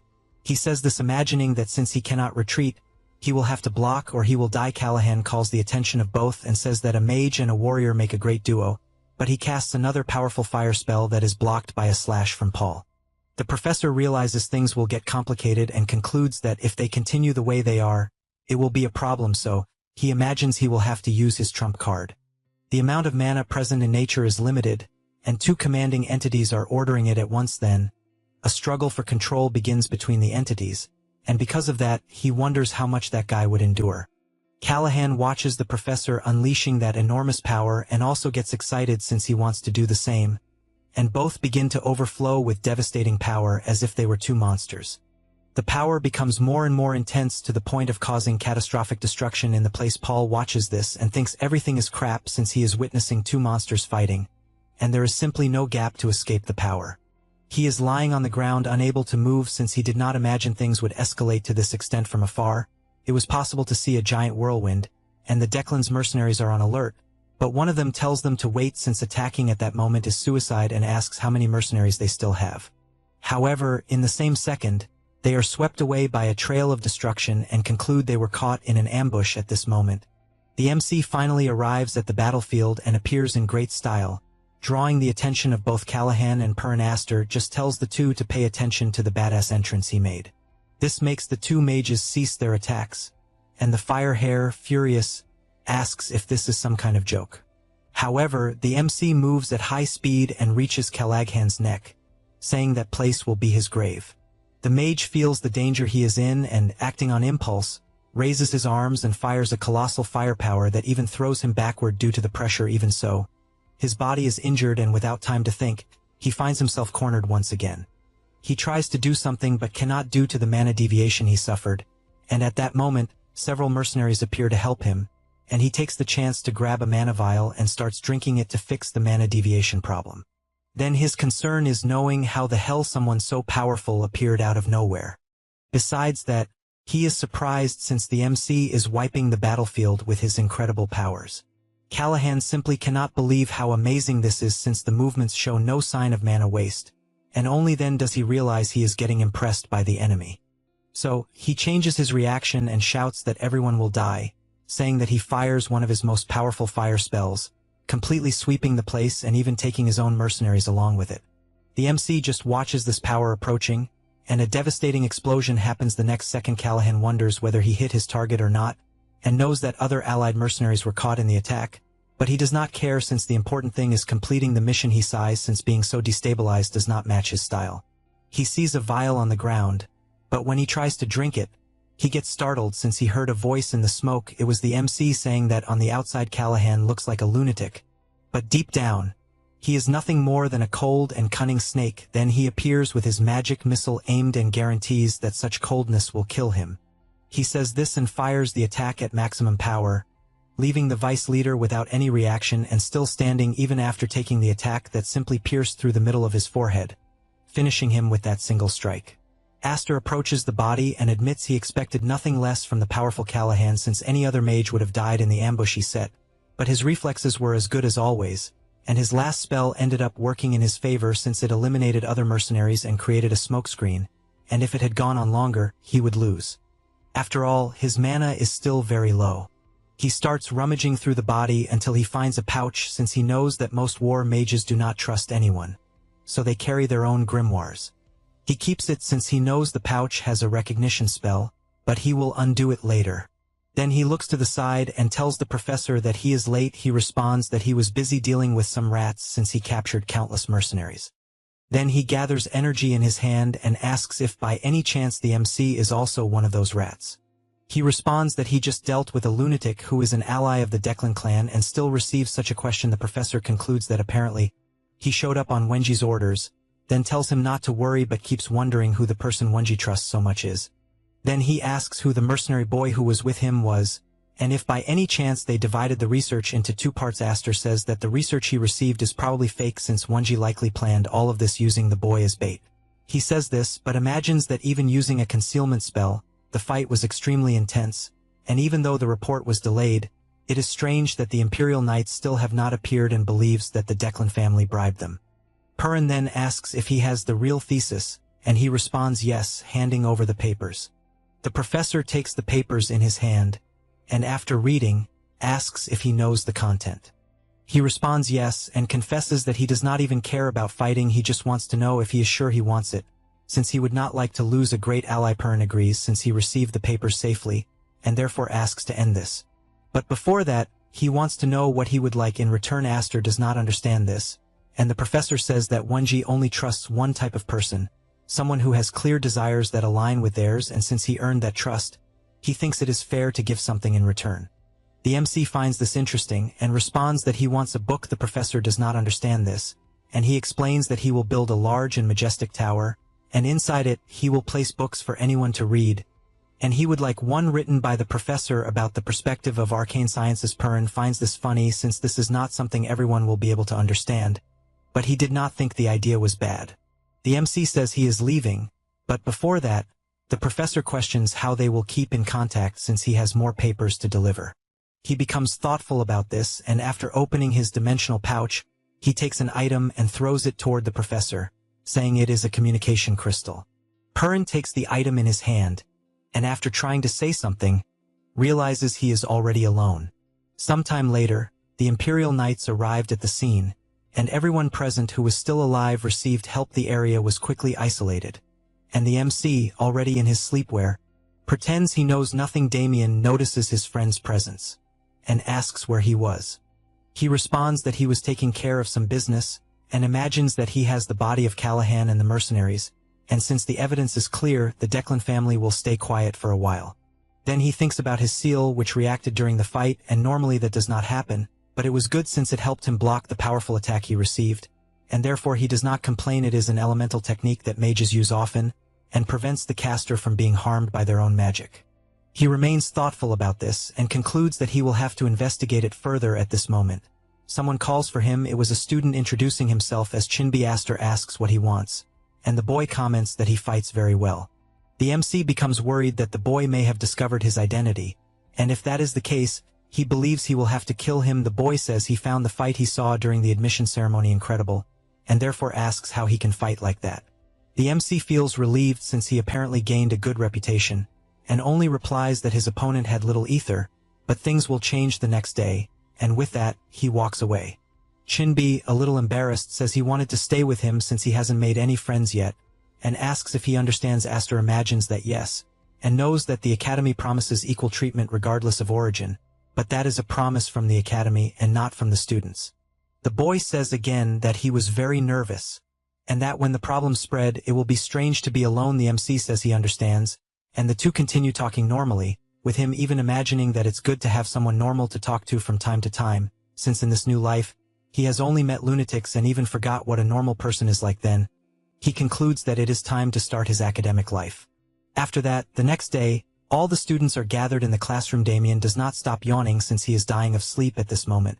Chinbi appears greeting the two, and says he can't believe they will have classes right after the chaos that happened the previous night. The MC agrees, and also notices that his new friend does not seem to be from a noble family, or have much money.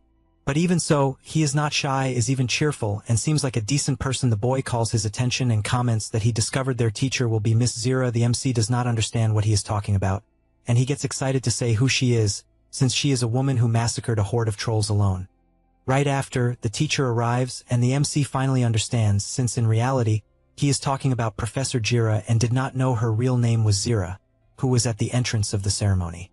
She greets everyone, introduces herself, and talks about the chaos of the previous night, but says that something like that could not hinder their studies. She then informs them that she will measure the mana of everyone in the room, since this measurement evaluates the quantity and quality of each one's mana, and she asks if anyone knows which of the two is more important. At that moment, a person raises her hand. The student introduces herself as Arzan, and says she does not know if there is a concrete answer. However, she would say that quality is more important, and explains that when facing a mage as powerful as yourself, the one with better quality mana would naturally have the advantage. The MC hears this and imagines it is simply the book answer, since mana quality affects precision and stability, And even if you have a lot of magic, it is useless if you cannot hit the target. But in truth, he knows reality is different. He barely thinks about it when the teacher clicks her tongue.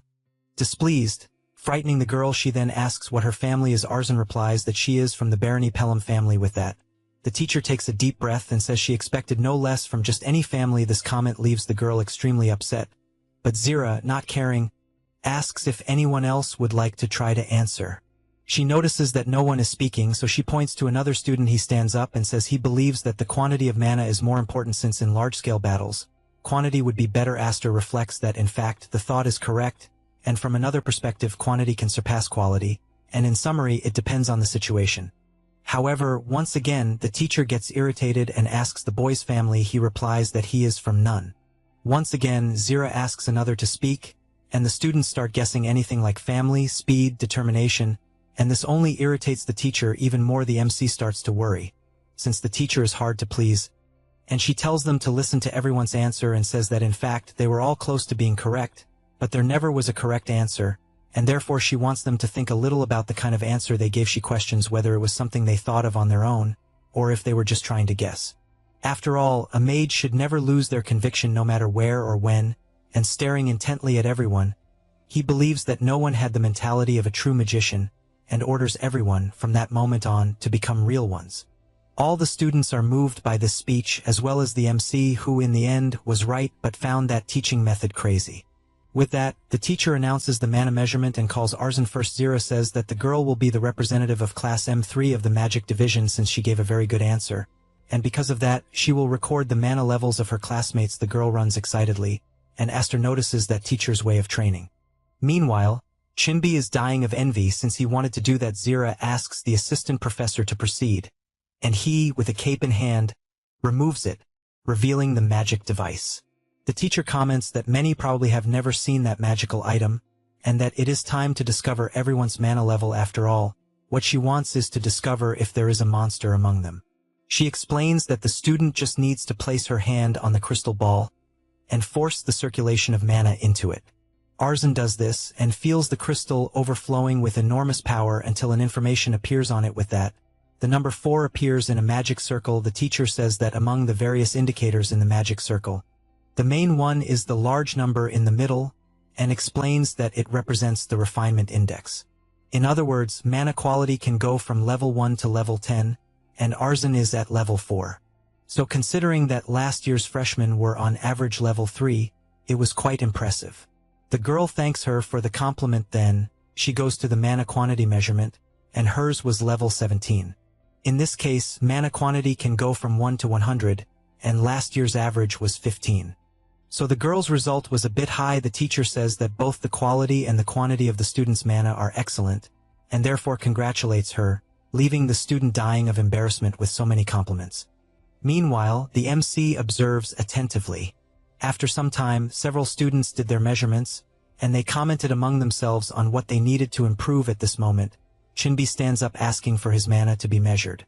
The MC asks if he wants to go so quickly. At this moment, they hear a scream because a girl achieved a refinement of level 6, even though the average was 3, and also a mana quantity of level 20, which was surprising. The assistant asks for her name, and the girl answers that she is called Farayan de Denai. Aster immediately realizes that she is from the same family as Dahlia, and judging by her hair color, they must be from collateral bloodlines. The assistant admits he is surprised and did not expect less from a descendant of a noble family. She laughs and thanks him. At this moment, Damien wakes up not understanding what is happening, and the MC explains that they are measuring mana. The boy gets excited and shouts because he wants to try, and that shout embarrasses Aster since he is drawing too much attention. The three begin descending the stairs, and the students watching them whisper that the heir of the Blander family looks too young, and that the person beside him was the one responsible for hitting Ixter. He hears all of this and laments it, since he did not want to be known for beating up a child. The assistant asks Damien to try, and the boy asks if he just needs to circulate his mana into the crystal. He says that, and starts doing what he was told. Right after, everyone becomes terrified as they cannot believe what they are seeing because the mana quality reached 9 points and the quantity 67, and they question if it is not a mistake. The MC finds this funny, even though it is normal for ordinary people to react this way to a genius.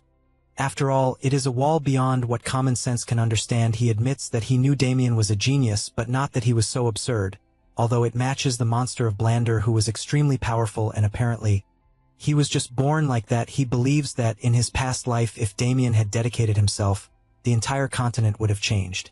But he knows that in this life things will be different, and that the Blander family will forever be an obstacle for the Declan, and will make Damien transcend beyond any common limit. The assistant praises Damien as someone worthy of the Blander family, and asks him not to let fame get to his head.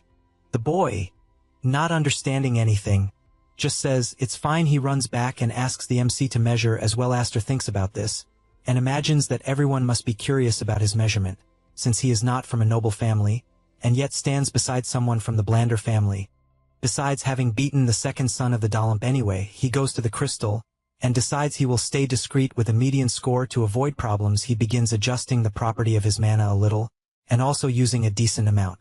But when doing so, he becomes confused because he does not understand why the limiter is so low, and believes he messed everything up since it will come out much higher than expected. With that said, his refinement index was level 10, but the numbers started rising so much that the system began to bug, and ended up giving an error since the limit was exceeded, and therefore the device had to be restarted. People do not understand what the hell limit exceeded means, and Damien just shouts that his friend is incredible. The MC tells the assistant that the device is not working, and that they will need to measure again, but Damien says it is correct. The MC only imagines that the boy should shut up, but Damien does not do that, and insists even more that the test is absolutely correct, irritating the MC more and more since he wants him to just shut up. The assistant restarts the device, and Aster takes the test again, giving level 3 in refinement and level 15 in total mana. He breathes in relief since he was much more careful, but gets scared when hearing someone shouting that it is bullshit. He turns and sees that it is Damien, and asks where he learned that curse word. The boy, completely irritated, replies that a friend taught him that when something is a lie you call it bullshit, and therefore he thinks all of that is bullshit. The MC begins to sweat cold since apparently he can no longer speak carelessly near Damien. After that, in the afternoon, in the first magic department, Zara is restless, and all she imagines is the renovation of the second magic department, and the attack by Declan and the mage called Callahan against Professor Perrin. However, she knows that this professor was quite famous in the past, and therefore should be able to handle it. At that moment, the assistant approaches and says he has the measurement results in hand. He delivers the report, and she notices that the level of that semester is quite average, and soon sees that Damien had a suitable score for the greatest talent in the family's history. However, her surprise comes next, since in Aster's report it was stated that he had to redo the test due to an error, and the error code was limit exceeded. She becomes intrigued by this, and ensures she will keep an eye on him. Meanwhile, Damien asks if it looks good and shows a mana dragon. The MC replies that it looks good. The boy feels relieved, but Aster says it would be interesting to make it a bit more dynamic. Shinbi is surprised by everything he is seeing, since even the great Pharaon managed to manipulate only one spiritual body, and Damien is playing with mana as if it were nothing. But suddenly, the NPC changes his expression and tells the protagonist that if he asks the great mage Ahimbri to please accept him as a disciple, he might be willing to help and train him. After that, the protagonist leaves Ahimbri's room without saying a single word. Not long after, the system informs him that he completed the Nest Egg quest, obtained the title of Ahimbris disciple, and that the quest, Ahimbris Teachings Part 2, has begun, which requires him to reach level 40 before meeting Ahimbri again. The reward will be a skill book of the corrupted tracker ring. Then he remembers the pathetic scene. He had to act out exactly what the NPC told him to do, so he gets furious, thinking Ahimbri really is a con artist. Meanwhile, in some dungeon, a fierce monster has been completely defeated. They shout to end the battle, and for anyone needing healing to head to the healers. One of the players tells his captain that their guild finally did something big. He agrees and asks the warrior to tell everyone to regroup after resting. He then runs over to another player, thanks him, and says he was even stronger than expected. That player is the knight who went after the protagonist. He replies that it was no problem at all, and that it was all thanks to the other players who supported him so well. The guild captain insists that wasn't the case, and says that if it had been just them, at least 5 members would have died. That's why he believes it was thanks to him that they completed the raid with no casualties. He also admits he had doubts when he heard there were helpers who accepted money to assist in boss raids, and says he's really glad he hired him. Then he takes a pouch of coins and says it's all they have to offer. The knight notices that this isn't the promised payment. The captain awkwardly admits he knows that but says it's separate from the original deal. However, the knight gets serious and says he won't accept it as he doesn't like breaking the rules. This leaves the guild captain embarrassed and very surprised, and he apologizes, thinking the knight was just helping out for the money. While the captain wonders why a ranker would take on such a low-level raid, the knight walks off, saying he's going to collect all the items from the nest as promised. The captain yells to warn him that there probably isn't anything of value in the nest. Meanwhile, the player thinks he got really lucky since he never imagined he'd get a chance like this to obtain the Stone of Corruption. He remembers being worried when he heard the lizard dragon had respawned, thinking that Heiho Mask might already be on the quest. But since the lizard dragon was still alive, he assumes the protagonist must have failed. So he jumps into the nest and thinks that defeating a boss isn't something you do with mechanics alone. He gets excited, knowing that all he has to do now is grab the Stone of Corruption and stop Heiho Mask from completing the quest, but then he's disappointed to realize the Stone of Corruption isn't there. He starts trembling with rage and shouts, cursing the protagonist. Meanwhile, the protagonist is logged out, staring intently at his phone. He takes a deep breath and says it's time, since during all those tough days, he kept telling himself that if he endured a bit longer, things would get better, but he gets nervous and decides that ends now. He builds up confidence and says he's going to do it. He's going to order steak. He grabs his phone, starts jumping around like crazy, and says he was trying to save on gas and food just in case, but now that he's completed the main quest, he figures it's okay to treat himself to a juicy steak, especially since he earned some extra money. So he thinks it's a fitting reward, and time to convert it into real money. As soon as he does, he sees his massive balance in the account and gets excited, saying it's finally time for steak. But then he watches several deductions hit his account, debt payments, utility bills, and rent. His balance drops to 8,561, leaving him stunned. Since that's not even enough to buy instant noodles, he starts pounding the floor and wonders why he worked so hard and is still broke. Then he gets a message from Remini, asking if he's still alive and if he quit Tube for good. He picks up his phone and thinks he forgot to update Remini about his situation and that he can't make videos anymore because some lunatics are after him, but then he gets nervous and wonders if he really needs to be so cautious when he's practically starving. What did he even do wrong? He's just an innocent player enjoying the game. Frustrated, he gets up and decides he doesn't care anymore. He'll do whatever he wants. So he logs back into the game and goes to a creepy place that looks like a graveyard. The system notifies that he's entered the field of the Forest of the Dead. As he walks, he tells his summons that no matter how many times he comes here, it's always scary. He figures this is probably the best place for him to grind some experience. And the creepy atmosphere is also great for attracting views on his videos. With that, he turns around and calls his summons to hunt. But first, he says they've got a new teammate now and he's in charge of strategy from now on. He tells them to get along. His new summon is a skeleton mage, a skill that the con artist Dehimber gave him. He knows that the more his mastery improves, the more advanced the effects they'll be able to use. So he concludes it's a great skill, but also one that consumes a lot of mana.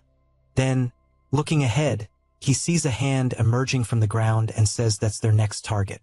Several skeletons begin rising from the ground as well, all at level 33. This leaves his summons confused, as the enemies look just like them. Herkin looks back and wants to know what his summons are doing, since they're supposed to be out there hunting monsters, but they're clearly terrified of fighting copies of themselves. Still, the protagonist couldn't care less, and makes it clear that his summons will realize once the fight begins that undead monsters have different traits than normal ones. However, he sees his summons hiding in fear, and immediately demands to know what the hell they're doing. Frustrated, he snaps his fingers and tells them to stop wasting time. They have a lot of work to do. Boney wastes no time and charges forward, striking a skeleton with pity. He then watches the enemy stand still for a moment, but it soon keeps moving even after being hit, leaving Boney confused. Herkin comments that, yes, that's right, normal attacks don't work, so he pulls a warhammer from his inventory, one that adds 35 strength, and lands a simple hit on the skeleton. Shattering it completely, he follows up with a blow to its skull, sending it flying, and thinks it was a perfect home run. He turns around and asks his summons if they saw what he just did. They just have to smash the skull. But what he sees instead is all of his summons holding their heads in fear of him, terrified that he might do the same to them. Herkin then says the goal is to hunt 100 skeletons in 100 minutes, because he's recording a timed attack video. With a sinister smile, he makes it very clear that if they fail, he won't let them leave. That instantly makes them dash off at full speed to hunt. After some time, the system reports that the protagonist has eliminated several skeletons and leveled up. He compliments his summons on doing a great job and thinks he expected them to take longer to get used to a weapon they'd never used before, but in the end, they're doing better than expected. Because of that, he believes the video will be a success, but he'll need to talk to Remini first. That's when he senses a strange presence, and a massive level 35 skeleton warrior appears right in front of him. Herkin gets nervous, realizing this is a rare monster that spawns randomly. He also knows there's a chance it might come back in a bovine form, so he runs at full speed with his summons toward the boss, thinking that he's finally going to get steak. As he charges, he wonders what he should eat first, grilled or roasted, but then he sees the skeleton warrior swinging a massive axe, and has to leap back quickly, or he would have been wiped out by the monster's powerful blow. After retreating to his summons, he thinks that was terrifying. He nearly died without even reacting. Thankfully, he aimed at the creature's arm, which only enraged it more, and it quickly follows up with another strike. But Herkin anticipates it, and together with his summons, strikes the skeleton warrior in the pelvis, slamming it to the ground. He then checks if his summons are okay while saying it was easier than expected. He doesn't notice the skeleton warrior charging at him again just before it hits him. He comments that the creature is quite impatient. Then he yells out that there's still one last attack left from one of his summons. The skeleton mage begins channeling fire magic and launches it, hitting the warrior dead on, and setting its bones ablaze. The system announces that the protagonist has slain a skeleton warrior and earned a large amount of experience. Herkin takes a deep breath, thinking that was a close one. Looking at the flaming remains of the creature, he concludes he should get at least 10,000 views on that video. But he's still hungry and decides he's definitely grilling that steak. At that moment, the system alerts that the field boss has detected the death of one of the protagonist's subordinates, which leaves Herkin confused. The system then continues warning that the field boss has found intruders, and finally, that the field boss is awakening. A massive magic circle appears right next to them. Then its head begins to emerge, followed by its body, until a colossal creature fully materializes before Herkin and his summons. He's left speechless, unable to believe what he's seeing. The level 40 golden skeleton boss has appeared. He knows that the golden skeleton is the Forest of the Dead's boss, and the first mage class boss, a powerful one known as the Rookie Killer. He also recalls that the condition to make it appear was defeating several skeletons, though he hadn't considered that at the time. He thinks there's no way he can beat it, but if he does, it'll be a huge jackpot. Then he gets an idea of how to pull it off. If he buffs his skeletons, maybe there's a chance. So he calls his summons into battle, only to notice they vanished. The system then informs him that his summons were dispelled due to lack of mana, which leaves him stunned. He starts to panic. He's all alone in this fight. He doesn't realize it's normal, since he had summoned all four and even made the mage cast all those spells. So there's no way he'd still have mana left. Facing the colossal creature, he knows he has no choice. He grabs his watch and says it's time to warm up his body for the first time in a long while. He activates his slot and equips his battle armor. With that, he faces the boss and dares it to bring it on without hesitation. He takes the initiative and charges forward. The golden skeleton quickly begins channeling its skill, growing stronger, and once it's ready, it fires at the protagonist, who has to dodge the powerful attacks. Herkin knows that a single hit would kill him, and yet the boss is launching multiple attacks. It's no wonder it's called the Rookie Killer. While the golden skeleton continues attacking, Herkin realizes he has no chance of winning if he allows it to keep casting spells freely. He jumps and just before striking, thinks that all he needs to do is stop it from casting. He delivers a powerful blow to one of the golden skeleton's palms, managing to delay its attack. Herkin notices that the boss hands are tied to its spells, so he figures he just needs to destroy all of them. At that moment, the golden skeleton begins to react strangely, and the system alerts that the field boss is staring directly at the protagonist, which confuses him. Then the system warns that the boss is seen through him and is evaluating the protagonist's skill level after making several gestures with its hands. The golden skeleton releases an intense wave of dark, negative energy. Herkin gets scared, wondering what the hell is happening. In a blink, he's bombarded by the boss' dark energy while running from the attacks. He tries to understand what's going on until he sees he won't be able to dodge one of them. At the last second, he leaps to the side, causing the attack to crash into the ground. But the impact launches him violently across the area. Lying on the ground, he catches his breath and questions the boss' insane attack pattern. He doesn't remember it being like this. He wonders if he's misremembering, or if the golden skeleton had hidden patterns, or maybe it just got rebalanced in a patch, like the Minotaur in the tutorial mission that thought discourages him, since, unfortunately, he can't recall clearly after all. It's been years since he last hunted a golden skeleton. Still, he grabs his weapon and thinks how frustrating this is, having no skeletons to summon, and not even remembering the boss' full attack pattern. Looking up at the colossal creature in front of him, he wonders how he's going to defeat it. The boss quickly launches another attack, forcing the protagonist to dodge again. He keeps doing this with every attack the golden skeleton makes. As he gets a little closer to the boss, he thinks he can actually dodge the attacks as long as he knows their trajectory. Unfortunately, he also knows that this leaves him with no time to counterattack, so he reflects that he needs to find a blind spot as fast as possible. That's when he gets startled. The boss grabs him with one of its arms, it pulls him in and lets out a tremendous roar right in his face. Herkin thinks he's completely screwed watching the creature channeling an attack right in front of him. He wonders how many attack patterns this thing has.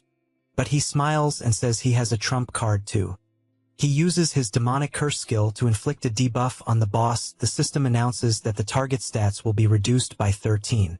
With that, the protagonist breaks free from the boss grip and charges at it. He comments that he didn't know how he'd get an opening, but the boss ended up giving him one. Then he channels power into his fist and delivers a powerful punch straight to the golden skeleton's face. A huge explosion follows from the impact. The skeleton's bones begin cracking and breaking at once, which gets Herkin completely hyped. The golden skeleton starts to fade away not long after. The system informs the protagonist that he has defeated the golden skeleton, earned lots of experience points, received a hefty sum of gold coins, obtained the title Skeleton Slayer, and leveled up. He breathes in relief as he deactivates his slot. He thinks that was a close one, certain he would have failed if it had lasted 10 more minutes. Then he pulls up his status screen and sees that he's currently at level 36 with 9 titles. His stats show 109 strength, 35 stamina, 101 intelligence, and 141 mana. He gets excited. Knowing he's reached level 36, however, he also realizes that things will get dangerous from here. Even though 141 mana is a decent number considering he invested the bare minimum in that stat, he knows it's still not enough so far. He's been pushing forward thanks to his titles and level ups. But now that he has more skills to use, it's just not sufficient after all. He increased his strength for his skeleton warriors, but what's the point if the skeleton warriors vanish?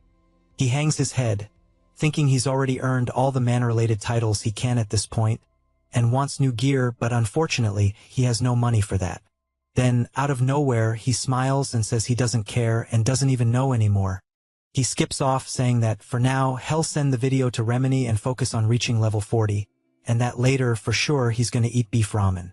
Sometime later, after he sends the video he recorded in the Forest of Monsters dungeon to his editor, she watches it, she pauses it, takes a deep breath, and punches her teddy bear hard.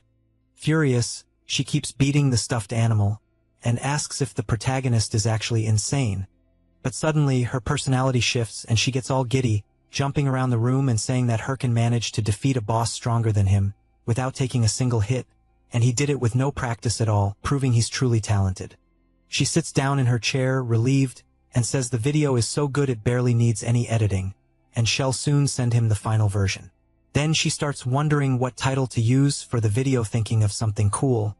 She suddenly has an idea, and excitedly declares that she'll title it the Solo Emperor. Later, in the game, at the Bangsu Castle branch of the Adventurers Association, Herkin arrives, saying to Ahimri that he's back, stronger just like he asked. He notices the protagonist all dirty, and asks what happened and why he looks like a beggar. Herkin laughs and just tells the NPC to hand over the reward already. The NPC agrees and says he'll give the promised reward. The system then announces that the protagonist has completed the quest, Ahimra's Teachings Part 2, and has received the skill book, Osteology. He's very impressed by the skill book. Knowing it's a very rare necromancer ability not found on the market, the skill increases the stats of all summoned skeletons by 5, reduces the mana cost to summon and maintain them by 10, and also allows summoning 1 additional skeleton. But what he needed most was precisely that mana cost reduction, so he starts thanking the NPC frantically.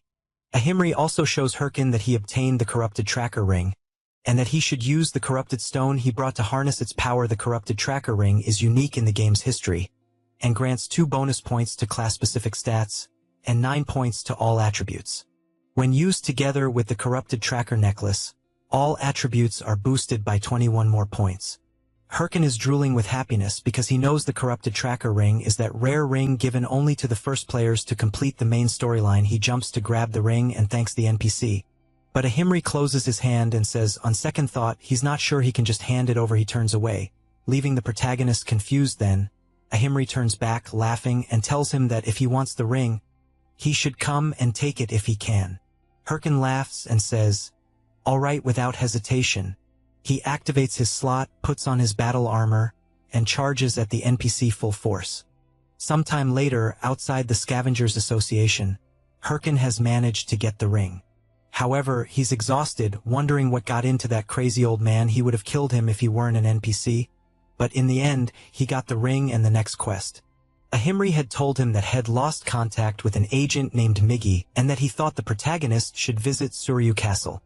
Remembering that, he decides to let it slide for now.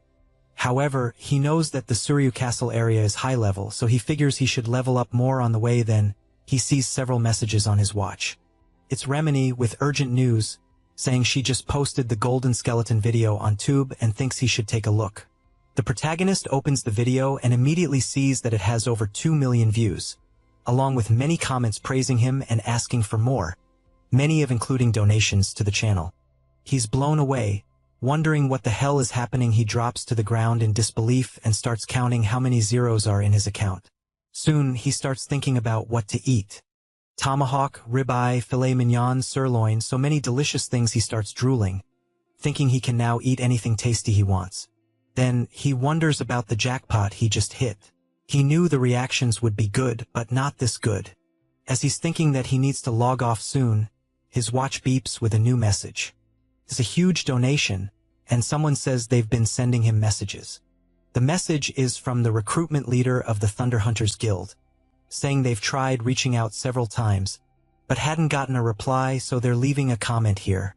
He says that the Thunder Hunters Guild would like to officially recruit him, and asks if he could spare some time to discuss it with them. Herkin gets furious. He knows that the Thunder Hunters is Chai Sol-yun's guild, the woman who kicked him out of the game in his previous life. He then remembers how persistent they were back then, and apparently they're still doing the same thing. Furious, he flips off the message and says he wouldn't join the Thunder Hunters even if his life depended on it. But after thinking a bit more, he feels like he said this before, so he recalls his past life when he was furious and saying it was annoying as hell. And he wants to know why Chai Sol-yun is being so persistent after being rejected so many times, especially since she was already in a guild. One of his friends at the time commented that he was pretty lucky, since the Thunder Hunters were one of the best guilds even among the top 30, and that the guild leader was the daughter of a rich family, so if he joined, he'd definitely get a 6-figure salary. His other friend added that it made sense they were after someone like Herkin. Then he smiled and explained that it was because the protagonist was really good at the game, and in all the raid videos from his guild, every single comment was just about him. He finished by saying that, honestly, Herkin was way too good for them. Herkin took a deep breath and quickly asked them to stop, making it clear he didn't care about the 6-figure salary because he didn't want to join the Thunder Hunters, and the money would come once their own guild became the strongest. Plus, he preferred to keep playing with his current guild. His friend gave a fake little laugh and said he was right, so, after remembering all that, he feels even more frustrated now, but he knows they don't need to betray him again over it. He starts slapping his own face and thinks it's not time to get drunk on the money. He's got a lot of work to do, so he pulls out the skeleton fragments and throws them as soon as he summons them all. He makes it clear to his minions that they know he was the one who did everything in the Golden Skeleton raid and that they did nothing. He explains that they're going to start training again because they need to move more efficiently and can't repeat what happened last time, so he asks if they're up for it, but he ends up seeing his old friends in his summons faces, then quickly realizes they're not them, and that makes him happy, thinking this time will be different. He calls his summons to become the strongest, then says their next destination is Suryu Castle and asks if they should train along the way. All his summons nod, suggesting yes.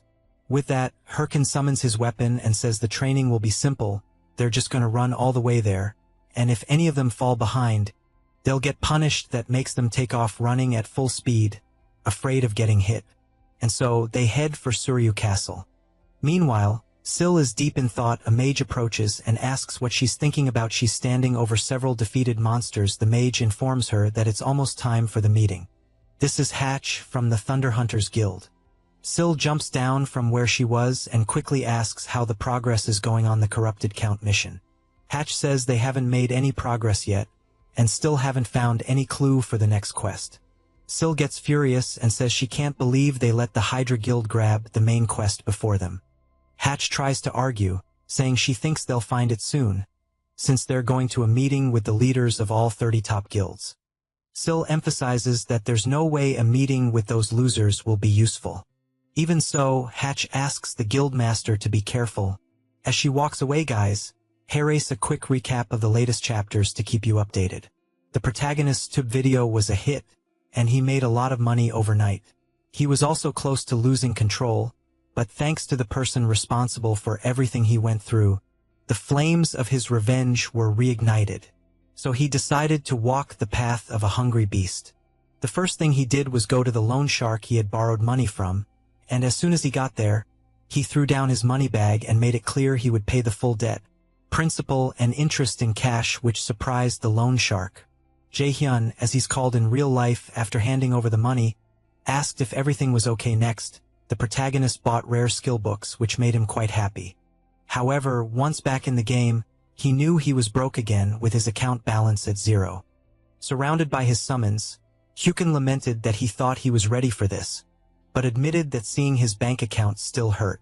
He quickly decided to forget about it and learn the new skills he bought. He wasted no time and learned them. The system then informed him he had acquired the skin grafting skill, a level F mastery passive that increases defense by attaching monster remains to his skin. If he takes too much damage, the material must be replaced. He decided to test it right away, and the system asked if he wanted to use the skeleton warrior's horns to enhance it. He said yes, and the system notified that he had gained the essence of a skeleton warrior. And 5 defense points. Curious, he equipped a sword and tested it by attacking himself. He was pleased, and commented that he was perfectly fine and that it was much better than expected since nothing happened to him. Then he moved on to the next skill.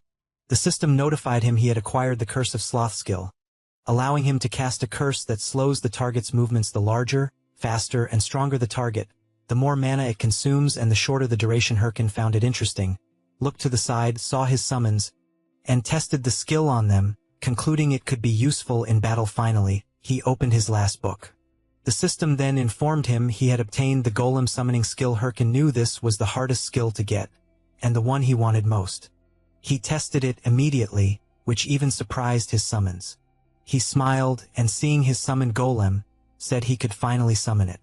Then he shouted that a necromancer is nothing without golems, and judging by the size of his new summon, he knew it was more reliable than any of the tanks there. He smiled and snapped his fingers, activating his copy mode passive on the golem. He then created a bond with the summon. Knowing it had a copy mode that could sync its movements with his by combining the golem's strength with his own movements, he believed it could be ridiculously effective. However, the golem just stood still, shocking the summons and driving the protagonist crazy. Wondering why it didn't work, he questioned whether it was a bug, but then the golem mimicked his earlier movement, leaving everyone speechless. Herkin wondered if this was faster than his other summons could react, then laughed and asked himself what he should do next. Meanwhile, elsewhere, someone mentioned they thought everyone had arrived and asked if they could start the meeting. This was Nergal, leader of the Ares Guild, who thanked everyone for coming despite being busy. Shev the Slayer, leader of the Red Bulls Guild, laughed and said he recognized a few familiar faces there. Berg, the leader of the Big Smile Guild, just takes a deep breath, while Syl, the leader of the Thunder Hunters Guild, remains silent. Berg wants to know if 29 were invited, and only 4 showed up. Shev laughs and says more people came than he expected, since they're talking about the top 30 guilds. Nergal points out that this was really sudden, then explains that normally the top 30 warlord guilds are fiercely competing, and it's very rare to have a meeting like this one. However, he becomes serious and reveals that the Hydra Guild discovered the identity of the corrupted Count and is planning a final raid in a month.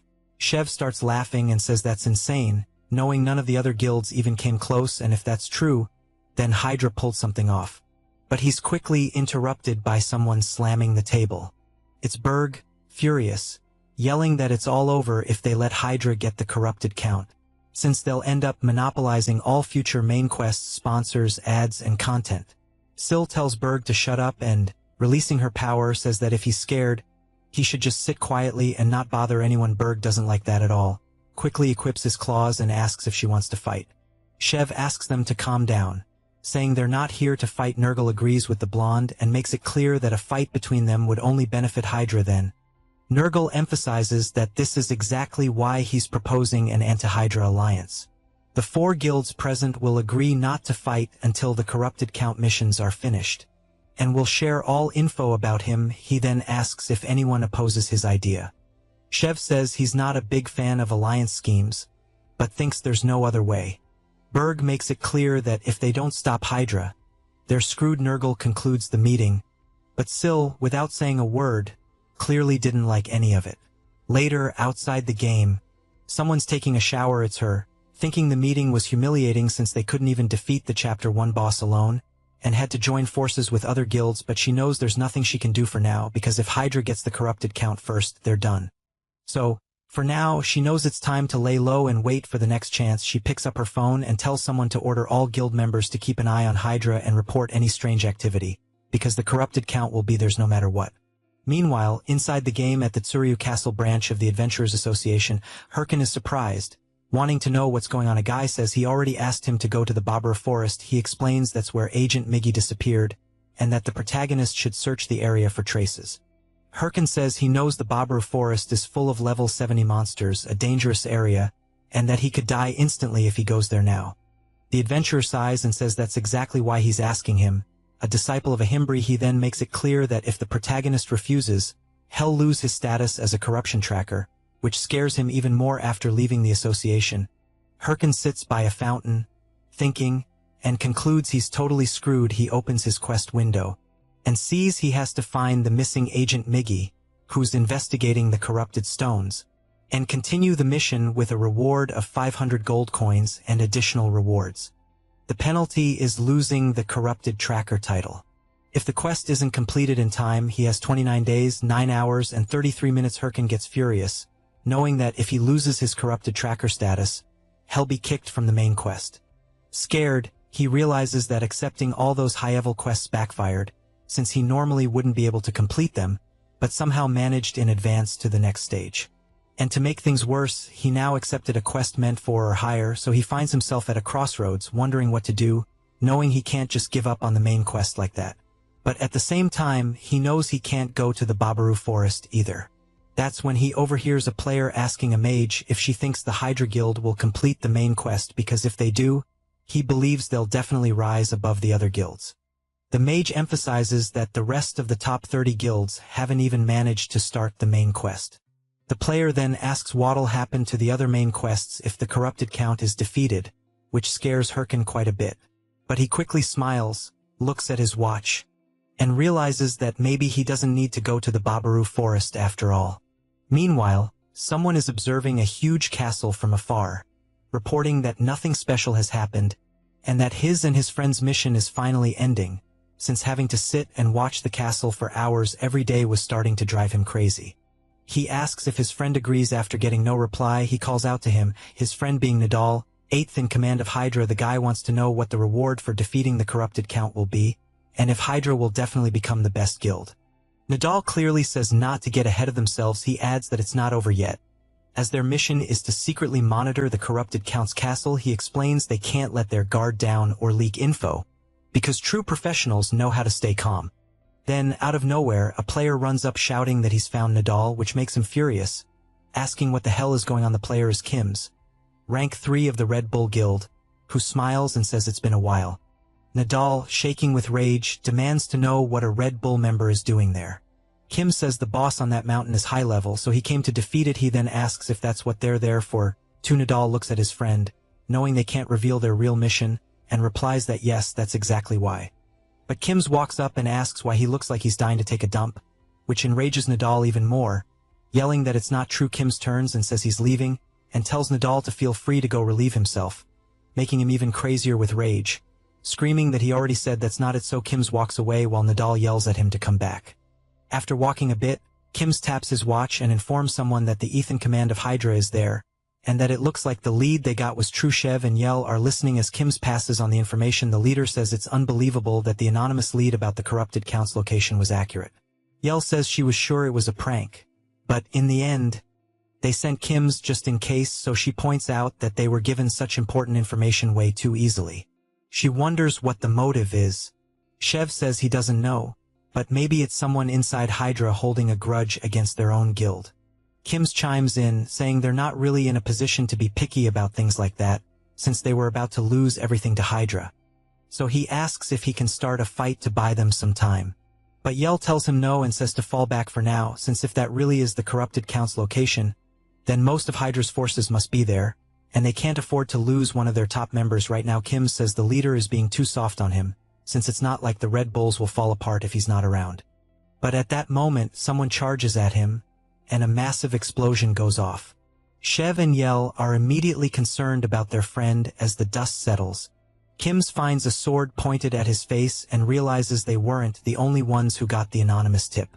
He then starts laughing and announces that the Princess of the Thunder Hunters is there. She immediately demands that Kims tell her everything he knows, or she'll eliminate him right there.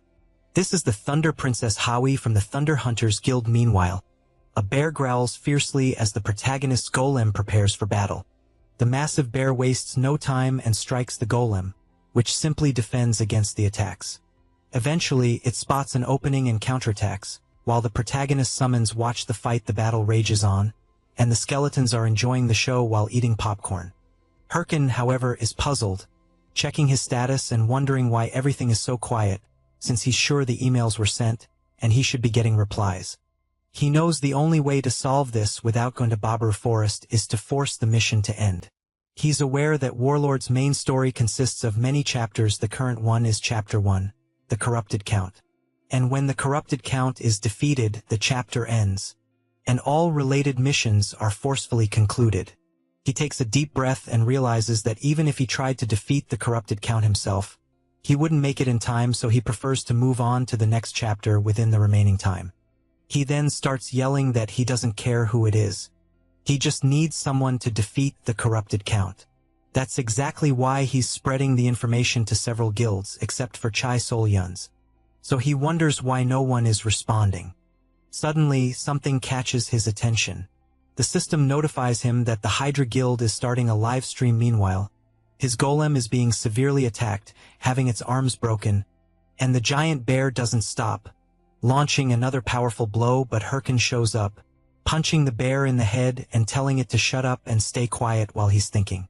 He makes it clear that he needs to watch a stream, so he wants peace. After sitting down to watch the live stream, a host greets all viewers and announces that the Hydra Guild was the first to discover the identity of the Corrupted Count and is planning to attempt a raid.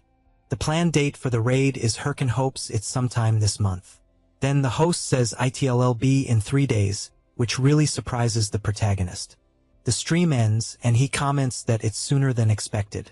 But not shocking, just as he predicted, he starts laughing like a maniac and thinks this is perfect. He then orders his golem to resume fighting the bear. While they fight, he remarks that Hydra probably got nervous because he spread the info to other guilds. Since he knows that if it's Hydra, there's nothing to worry about, they're far ahead of the other guilds in terms of progress on the main quest, and have many skilled players, so he concludes that once the main mission ends, his biggest obstacle will be gone, and in 3 days his happy life will begin. After some time, the 3 days pass and many players are being defeated. The system announces that all Hydra Guild members died in the raid, and the mission failed. Leaving the protagonist in utter disbelief, he throws his phone to the ground and yells, demanding to know if they're messing with him. He shouts that if they were going to start the raid so early, the least they could have had was a plan. He wants to know why they even tried if they were going to fail in an hour. He also questions whether he overestimated them, and if he now needs to start looking for alternatives. Then he sees that the Red Bulls Guild has started a live stream. He quickly grabs his phone and wonders if Red Bulls is where the Slayer Shev is from. Meanwhile, in the game, Shev the Slayer comments that since the field is being reset, he assumes the Hydra Guild's raid failed. He then asks if his soldiers saw what happened. He explains that the corrupted Count is a powerful enemy, powerful enough to massacre even the Hydra Guild. And not only that, but they also won't have backup item supplies, meaning their chances of success will be very low. Even so, Shev slams his sword into the ground and shouts, making it clear that the Red Bulls Guild will accept the challenge. The soldiers immediately start yelling, fired up for the battle ahead. Jaehyun, watching the stream, wonders if the Red Bulls Guild is really going to start the corrupted Count quest. Since even though they're good, he knows it's still not enough. Then he's surprised to hear Shev announce that they'll be joined in the raid by their partner, the Guildmaster of the Thunder Hunters, the Queen of Thunder, Sil. This leaves the protagonist confused after realizing it's Chai Sol-yun. A bit earlier, at the Red Bulls camp, Shev was commenting on how unexpected it was that the Queen of Thunder herself requested a meeting, so he wants to know if she's declaring war. Sil replies no, that for now they're still allies. Shev looks at Kim's and says he heard one of his men got beaten up, while Sil says it was nothing, just their guild's way of saying hello. Wai sticks her tongue out at Kim's, teasing him. Shev then gets serious and asks to cut to the, saying he heard they have info on the corrupted.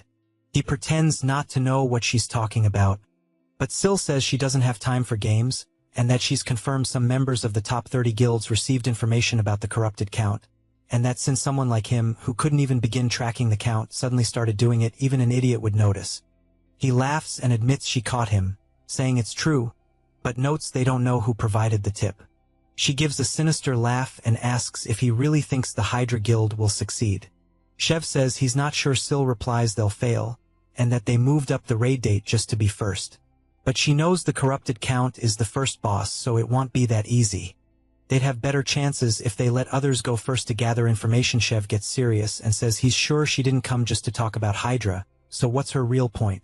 She gives a slight smile, then slams her sword hard into the table, even surprising the Red Bulls leader. While Kim's gets ready for the worst, Shev signals him to stay calm.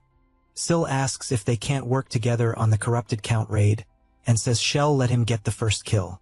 Shev is quite surprised and thinks she's bluffing, but now, with her in the raid against the corrupted Count, he sees this was expected. Watching how she fights and slays raid monsters, he realizes she's not just talk still. He knows the corrupted Count is no joke. As for the Count himself, he laughs and says they're not doing bad for scum like them. This is the corrupted Count, the main quest boss and final boss of Chapter 1. He then commands his creatures to attack without rest, and declares hell crush their will completely. Thus, an intense battle begins, with the Red Bulls and Thunder Hunters alliance on one side, and the corrupted Count on the other. As the fight drags on, Shev knows their allied forces are reaching their limit. Sil comments that the monsters just keep coming. Then, Shev steps forward, and unleashing his fearsome power, yells to the Queen of Thunder that hell clear a path for her. He launches a powerful forward strike, and she rushes in alongside him as Shev's mighty attack heads toward the corrupted Count. The Queen of Thunder follows close behind. The boss becomes enraged and counterattacks, demanding to know how they dare challenge him. Sil tries with all her might to keep dodging the countless attacks from the corrupted Count, until she leaps into the air, fully confident, and prepares her strike but ends up being severely hit, leaving her confused and trying to understand where the attacks came from. The corrupted Count had buried his strikes into the ground, so they would come up behind her and intercept her midair. Shev, worried, shouts to know if she's okay. Sil takes a deep breath, gives a slight smile, then unleashes several attacks, breaking free and rushing toward the corrupted Count. With eyes full of confidence, she manages to land her powerful blow on the boss. Shev breathes a sigh of relief and says she's scarier than he thought. And so, before the fallen body of the corrupted Count, Sil sees the system message confirming that the Red Bulls and Thunder Hunters guilds have defeated the corrupted Count. The protagonist is stunned upon hearing that Chai Sol-yun defeated the boss of Chapter 1. He throws his phone to the ground and mutters that it doesn't matter, he only needed the corrupted Count to be defeated, and it didn't matter by whom. He then hopes Sil enjoys it while she can, because the corrupted Count will be the last she gets. After all, he knows that in the end, the one whole win will be him. Sometime later, in the dungeon of the Bulkus Mountains, the protagonist is with his summons, thinking that his real name is Jae-hyun, and currently in the game he's Hiram. He's a warlord player who somehow reincarnated. His dream is to become the strongest in the game, to get revenge on the bastards who betrayed him. As he reflects on all this, he suddenly hears a tremendous noise around him, and before he realizes it, a herd of wild boars is charging straight at him, and he has to run to avoid being trampled. A few hours earlier, the protagonist arrived at the entrance to the Bulkus Mountains and saw that the field was blocked. While Little Bone is confused by the barrier, Hurricane explains that it's a locked field until someone meets a certain condition. Since he hasn't met it yet, entry is restricted. But he knows that the Bulkus Mountains are the main stage of Chapter 2 storyline, and that when the main quest of Chapter 1 is completed, entry is automatically granted. So after crossing the barrier, the system notifies him that he has entered the Bulkus Mountains and received the title of first to set foot in the Bulkus Mountains, increasing all his stats by 2 points and class-related attributes by 1 point. He gets excited and thinks, just as expected, no one else had discovered it yet. He calls his summons and declares that it's his time to shine, but he quickly comes face to face with several monsters. The monsters in question are all wild boars, level 60, fierce beasts that roam in packs. Hurricane, being only level 41, is shocked to encounter them right away back in the present. The boars are enraged and charging after the protagonist, who keeps running and wondering how he got so unlucky and how the hell he ran into those boars as soon as he entered. He also thinks some people have probably already noticed the blocked field is now open, so he can't afford to waste any more time there. He knows his chances are low, but still, it looks like he has to try. So he shouts for his summons to activate their helms and charge at the boars. However, the creatures are so strong that they easily defeat the protagonist's summons. As Hurricane retreats, thinking his summons were wiped out in a single hit, the system notifies that the skeleton warrior has been destroyed after taking too much damage. The protagonist then smiles and says, "That was just bait." He activates his sloth curse skill on the massive wild boars he approaches and tells them they won't be able to move for a while. Then, drawing his sword, he charges in and says it's time to pay for destroying his skeletons, until he steps on a banana peel and face plants right in front of the massive beasts. Then, another banana peel falls onto his head. Hurricane grows furious, demanding to know what the hell is going on and where the banana peel came from. Up on a tree branch, a monkey is laughing. It's a level 50 armored monkey, a monster known for playing tricks on humans. Hurricane gets even angrier, quickly stands up, and tells the monkey to wait, because he's about to get beaten up, but then the system notifies him that the effect of the sloth curse has worn off. He turns around in a panic, thinking this is IRL bad. Just then, a bright flash comes from his direction and completely shatters the wild boar's head. Hurricane is startled, trying to understand what just happened. Up in a tree, someone is firing a crossbow, releasing countless arrows that, in a blink, brutally wipe out several wild boars. Hurricane, amazed by how easily the monsters were taken down, wonders how it's possible with just one shot. Then the mysterious person approaches and asks if the protagonist is hurt. Hurricane turns and sees an old man, wondering if it could really be who he's thinking. Meanwhile, at Suryu Castle, two adventurers are surprised by what they see ahead. One of them notices a knight leaning against the wall and asks if that's the White Mamba's armor set. The other responds that it looks like it, and then asks if the person they're seeing is a ranker. The knight, visibly impatient, adjusts his glasses and asks if his companion has found the identity of the informant. A mage steps out from the shadows and says no, that none of the guilds know who sent the information. He adds that it makes sense after all. We're talking about someone who knew the identity of the corrupted count and was willing to give that information away for free. So how are they supposed to find someone like that? The knight also wants to know about the Haho mask.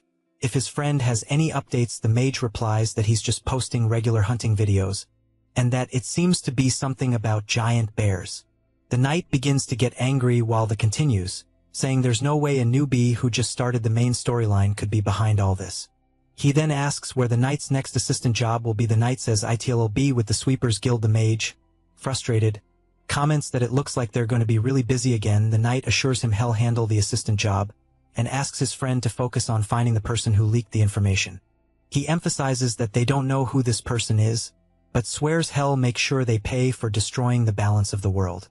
Later, in a humble cabin in the Bulkus Mountains, The old man who saved the protagonist from the boars asks if he's really a disciple of the mage Ahimbri. All excited, Herkin replies that he is, and thinks to himself how lucky he was he never thought he'd run into Ma Wang, the main NPC from Chapter 2's central storyline. The old man says that luckily he found the protagonist in time while out on patrol. Herkin knows that Ma Wang is skilled enough to have once been the prince's sword instructor, but was expelled due to an unfortunate event. After that, he became the captain of the guards who protect the Bulkus Mountains. That's why Herkin knows for sure he had to find this NPC in Chapter 2, and feels incredibly lucky. Ma Wang tells the protagonist that he should go back, which confuses him, so he asks the old man to clarify. Ma Wang explains that he doesn't know what brought Herkin here, but there's nothing in that place except monsters. So again, he urges him to go back before something worse happens. Herkin smiles and says the corrupted count is dead. He thinks to himself that there's no point in the old man playing hard to get, since he already knows how to enter Chapter 2. He then adds that even with the count's defeat, there are still corrupted monsters out there, and that he was tracking the source and ended up here. He then wants to know if the old man knows anything about it. The old man says he has something in mind, but no evidence yet, which is why he asks if the protagonist could help him gather some. With that, the system notifies that Herkin has obtained the title of First to contact a Bulkus Watchman, and also the title of Initiator, granting him an additional 14 attribute points.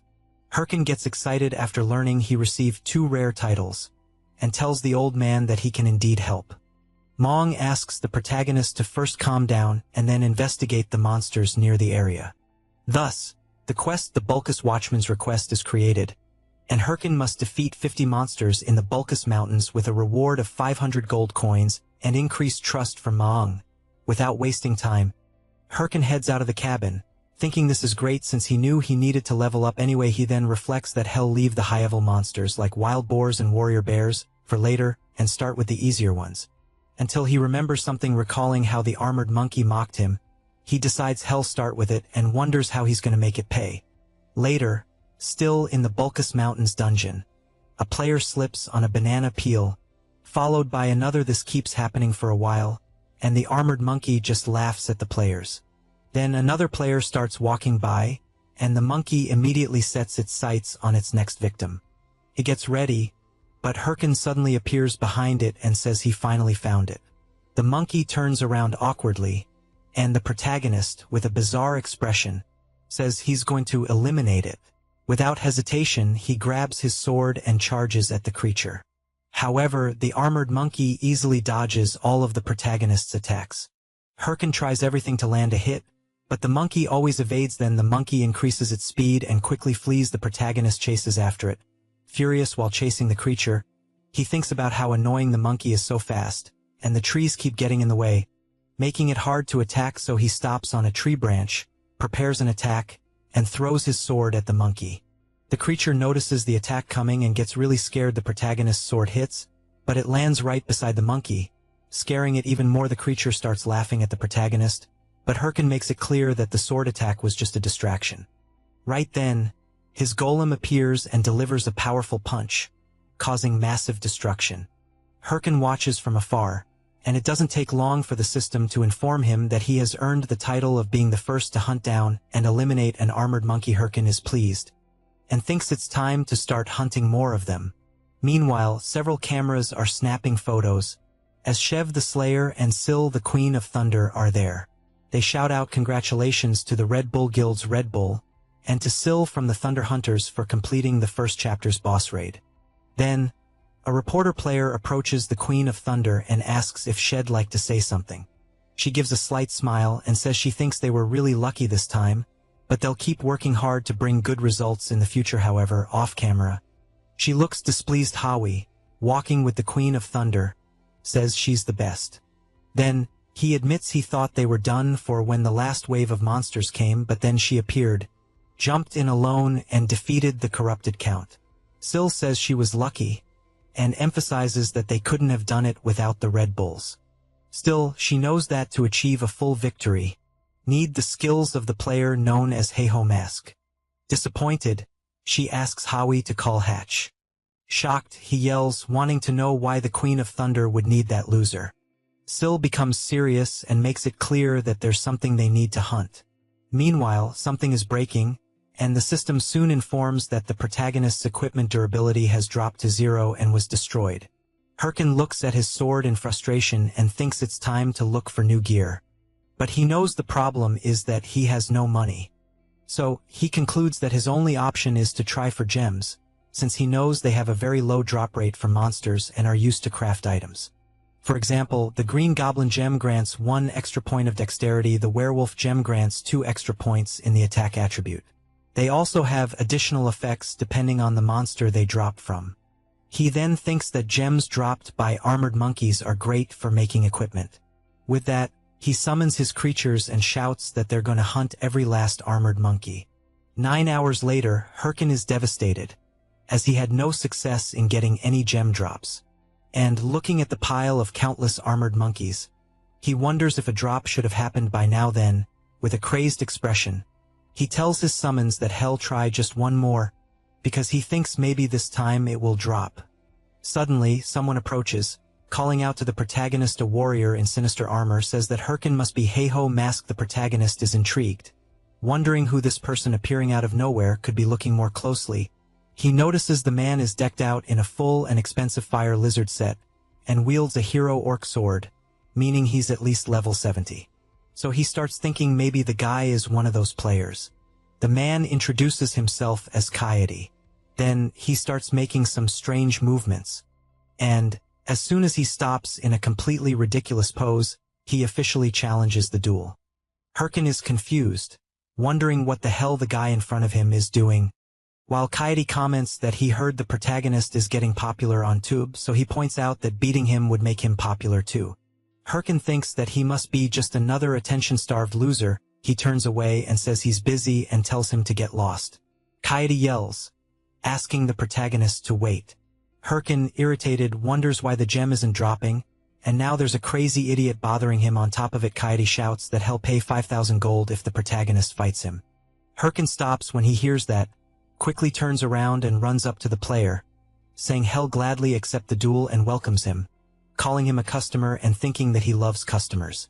A few hours earlier, Coyote was thinking about himself, believing he was the hero of justice, and that, thanks to his talent, Coyote, was a hero who was always the center of attention, no matter what game he played. Well, at least that's what he thought, because in Warlord no one really paid much attention to him, since he always heard people saying it was much more fun to watch Heiho Mask, and as soon as he looked around, he saw that no one was paying attention to him, and he only heard people asking each other if they had seen the new video from Heiho Mask. That made him furious.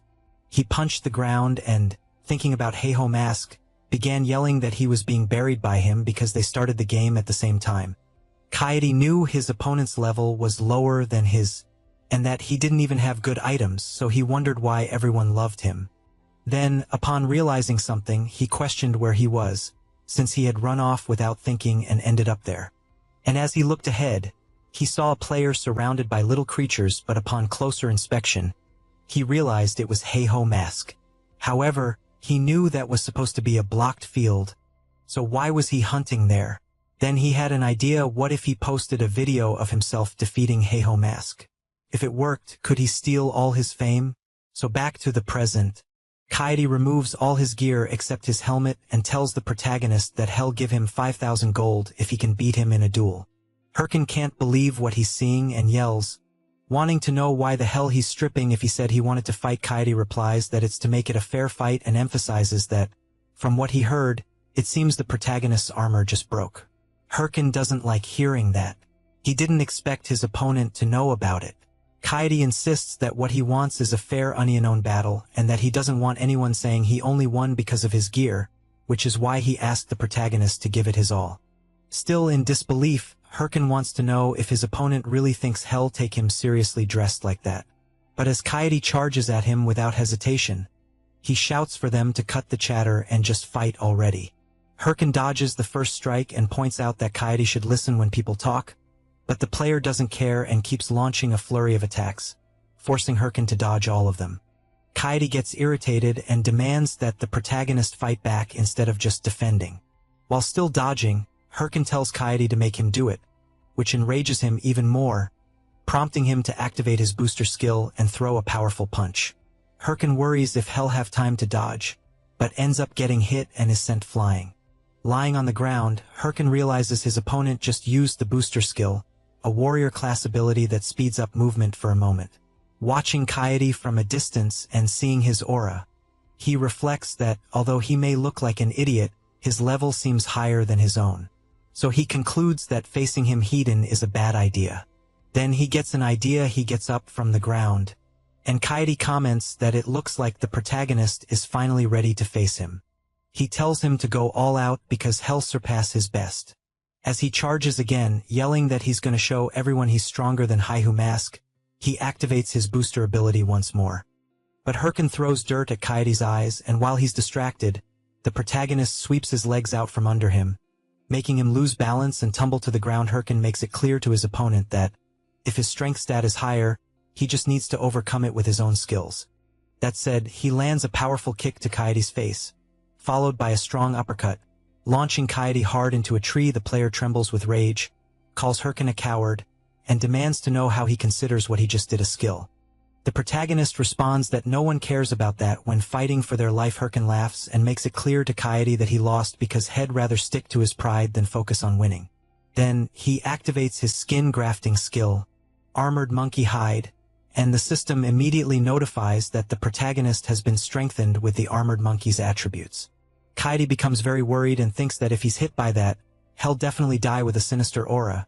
Herkin tells Kaede that he's the one who started this fight, so he better be ready for it. As he charges toward the player, Kaede starts screaming, asking the protagonist to wait. Then he starts crying and says he surrenders. However, the protagonist can't stop his attack, and a massive wave of destruction follows.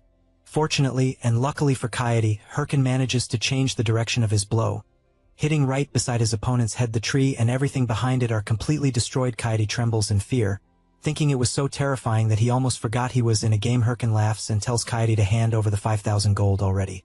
However, he adds that he's sure his opponent would prefer not to be forcibly logged out for 2 days, so he suggests they settle things peacefully from now on. Kaede removes his helmet and shouts that Haihu Mask is an amazing guy. He also says the protagonist is so strong and impressive, which scares him. Wondering what's gotten into this guy, the blonde emphasizes that he, Kaede, admits defeat and hands over the 5,000 gold he promised, along with his sword. Herkin looks at the sword in his hand and realizes it's the hero orc sword, marveling at it, saying he knows it grants plus 66 strength, plus 66 vitality, and also ignores 9 of defense, and figures it must be worth at least 15,000 gold at auction. However, he tries to stay calm and asks why the blonde is giving him such a rare item. Kaede smiles and asks the protagonist to consider it a token of his gratitude. He then explains that he had been blinded by popularity all this time and didn't work hard to actually get stronger, and that Herkin made him realize that. With that, he strikes a ridiculous pose and asks the protagonist to please accept it, emphasizing that he's truly worthy of becoming his brother. Herkin is dumbfounded by the scene before him and wonders if that's really the reason he gave him the sword. But he also knows that while Kaede may seem like an idiot, he might have a cool side still. He kicks the blonde and asks if that's what he thought he was going to say, then tells him to go to hell and fuck off. He then tells his summons to get him. Later, Kaede is left with a swollen face after getting thoroughly beaten. He tries to explain again, saying his full name is Don Kaede, and that he'll return when he becomes worthy of being the protagonist's brother. As Herkin walks off with his summons, Kaede continues shouting that he'll be looking forward to the day they meet again. The protagonist smiles and comments that it looks like Kaede is having fun with the game. Then, changing the subject, he starts laughing like a madman while looking at his new sword and says that now that he's got it, he won't need to hunt armored monkeys anymore. He reflects that now he should be ready to take on the next quest, but suddenly turns with a calm expression and asks his summons if maybe he should just hunt 100 more armored monkeys because he feels like something really good will drop this time. All his summons hate the idea and start grabbing him, trying to stop him from going after that. After returning and handing in the requested items, NPC Ma Wang says it was 950 armored monkeys, 100 four-fang wolves, and 76 venomous lizards. He praises the protagonist, saying he did a great job, adds that the investigation is progressing well thanks to him, but wants to know what's with that expression on the protagonist's face. Herkin gets embarrassed, apologizes, and says he was just thinking about how to spend the money he earned. Wang stands up and says that since the next quest will be especially dangerous, he points to the map and explains that near the mountain peak, A warrior bear has appeared. He adds that warrior bears are about 4 meters tall and are equipped with armor like human warriors, so he emphasizes that if the protagonist can find out where they're getting their weapons from, it would greatly help in discovering the identity of the corrupted one.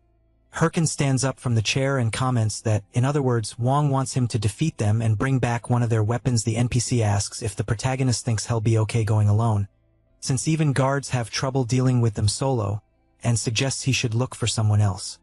But Herkin makes it clear he'll be fine and already knows how to handle warrior bears. Not long after, Herkin arrives at a place near the mountain and thinks this must be the spot. He then calls his summons and, all excited, says it's time to spend a little. When he opens the auction window, the system informs him that he can now participate in auctions with other players. Herkin has in mind that the best item he can buy at his current level is the skeletal snake set. He then buys the shoulder guard, followed by the boots, gloves, and helmet from the same set. The system informs him that his defense has increased by 70 points, mana by 34, and strength by 34 as well, and that his mana consumption will now be reduced by 10 when the full set is equipped. It also shows that he spent 37,196 gold. Herkin tries to contain himself but can't, and starts spinning on the ground upside down, saying that so this is what it feels like to have money, and that he'll buy all the skill books for his level with the gold he has left. Soon after, the system announces that he has bought the skill books for Corrosive Spirit, Blindness, Muscle Modification, False Heart, Bone Bomb, and Hardening, and that the total for all those books was 17,593 gold. Even more excited, Herkin says he knows he's still a bit below the warrior bear's level, but with all that, he thinks he'll be fine. Then one of his summons taps him on the shoulder, and when he turns to see what it is, he finds all his summons staring at him with a strange expression, as if asking whether he's not going to give them anything. Herkin turns back and admits he forgot about them, and will look for something nice for them. However, the system informs him that he currently has insufficient funds, which makes him worried, wondering if he's already broke again. So, feeling awkward, he turns to them and says, looks like his money ran out. Herkin immediately gets scared when he sees that the attitude of his summons has turned creepy, while he tries to explain that it wasn't on purpose. Some creatures appear behind him without any warning or order. His summons charge at the creatures, while the protagonist shouts that maybe he'll get more money when they eliminate them. Herkin feels a bit relieved watching his summons finish off the boars and thinks, thankfully, some wild creatures showed up at the perfect time. A few moments later, the last wild boar is tied up with a very sad face, and Boney is licking his sword with a very sinister look. Herkin tells them to stop wasting time and finish off the boar already, as he'll equip them on the way. Then, out of nowhere, a powerful attack hits the big boar. The protagonist immediately turns to see who did that, and soon some players appear demanding to know who he thinks he is, hunting there without permission since that area belongs to the Apollo Guild. Herkin pauses and, looking at the players in front of him, concludes that they're just another bunch of losers. The guys introduce themselves. One says his name is Zhang, the other Wang Zhang, and finally the last one Il Zhang, and they declare they are the great trio of the Apollo Guild. Herkin laughs and says he gets it, but without any mercy or pity, he quickly launches several consecutive attacks on all three. He then makes it clear they're just a bunch of losers trying to annoy him. Turning away, he wonders why he's been attracting so many people lately, and considers that maybe he needs to see a shaman or something. As he leaves with his summons, saying he just wasted his time there, the players are left trembling on the ground. But Wang Zhang, using what little strength he has left, thinks that the protagonist actually dared to lay a hand on his guild, and that they'll make him regret it, so he taps his watch and reports everything that happened to his superiors. Not long after, a man next to a giant tiger, upon hearing about the earlier incident, wants to know if the protagonist really attacked his subordinates. Even after hearing his name, the guild member confirms it, and emphasizes that's what Wang Zhang reported. The guild leader then tosses a gold bar to the member, and orders him to bring the protagonist in, no matter the cost. He then makes it clear that hell make him pay for disrespecting his name. Meanwhile, Herkin is impressed, seeing a beautiful view and realizing he's reached the area where warrior bears spawn. He turns and calls for his summons, only to see them striking ridiculous poses, and quickly demands to know what the hell they're doing. After smacking each one on the head, he yells for them to stop fooling around. He then declares that they're going to hunt a warrior bear, which is level 70 and has 3 phases, so they need to prepare for this battle. He emphasizes that defeating the bear will put them ahead of the top 30 guilds in terms of main quest progress. He stresses that he expects no mistakes from his summons. They immediately salute, signaling that they understand. Herkin then hears a loud roar, takes a deep breath, turns and says, "Speak of the devil."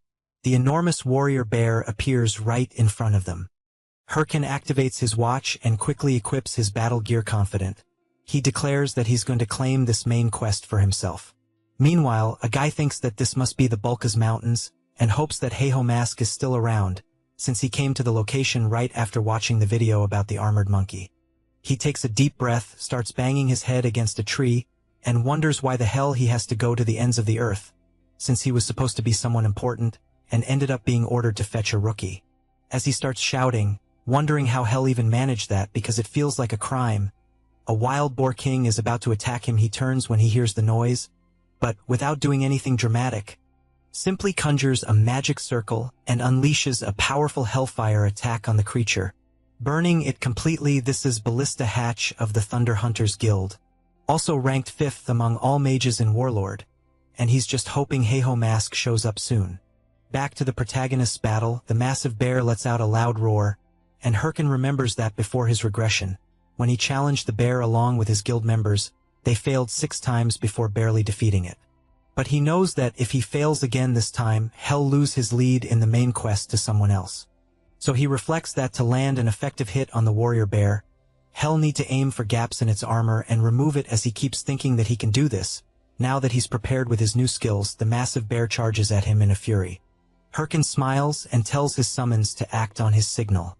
He then charges at the beast, thinking that his new passive skill, leg strength modification, will be highly effective. However, his speed is so high that he ends up overshooting and flying right past the bear. Herkin tries to make sense of what the hell just happened, while the bear and the summons just watch him soar through the air. But without wasting any time, the massive bear attacks the protagonist's summons, and the system reports that the warrior bear completely wiped out the skeletons, which makes Herkin furious. The protagonist looks into his leg strength modification skill, which boosts leg power, allowing faster and stronger movement. He gets even more enraged and yells that there's a limit to fast and strong. He then spots a nearby rock, heads toward it, and once again uses his acceleration, charging full force at the warrior bear. But he's so fast that he crashes straight into the bear, which is left wondering what the hell this crazy human is trying to do. Meanwhile, Herkin marvels at the creature's fur. It's really soft, but he's quickly struck and thrown hard into a rock while lying on the ground. He thinks that his leg strength is too much and he can't control it. Still, he managed to rip off part of the warrior bear's armor. But he questions how useful that really is, because if his skills are acting like this, he wonders how he'll land an effective attack without wasting time. The giant bear charges at him again, and when it delivers a powerful blow, Herkin is forced to dodge at the last second. He then starts channeling his power and activates Bone Bomb, which creates a bomb using mana, and he throws it right into the creature's face, causing a massive explosion. However, it only enrages the bear even more. Herkin starts to panic, thinking this is way too hard and that ever since it came to this, he might have to give up on direct attacks, so he uses his mana to restore and summon his skeletal warriors again.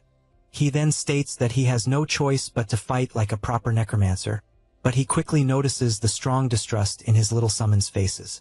So he shouts that this time he'll do it properly. Next, he summons his golem, which immediately appears and attacks the massive warrior bear. The bear doesn't stand still. It strikes the golem with its powerful attack. Herkin smiles, thinking he still has one last card up his sleeve.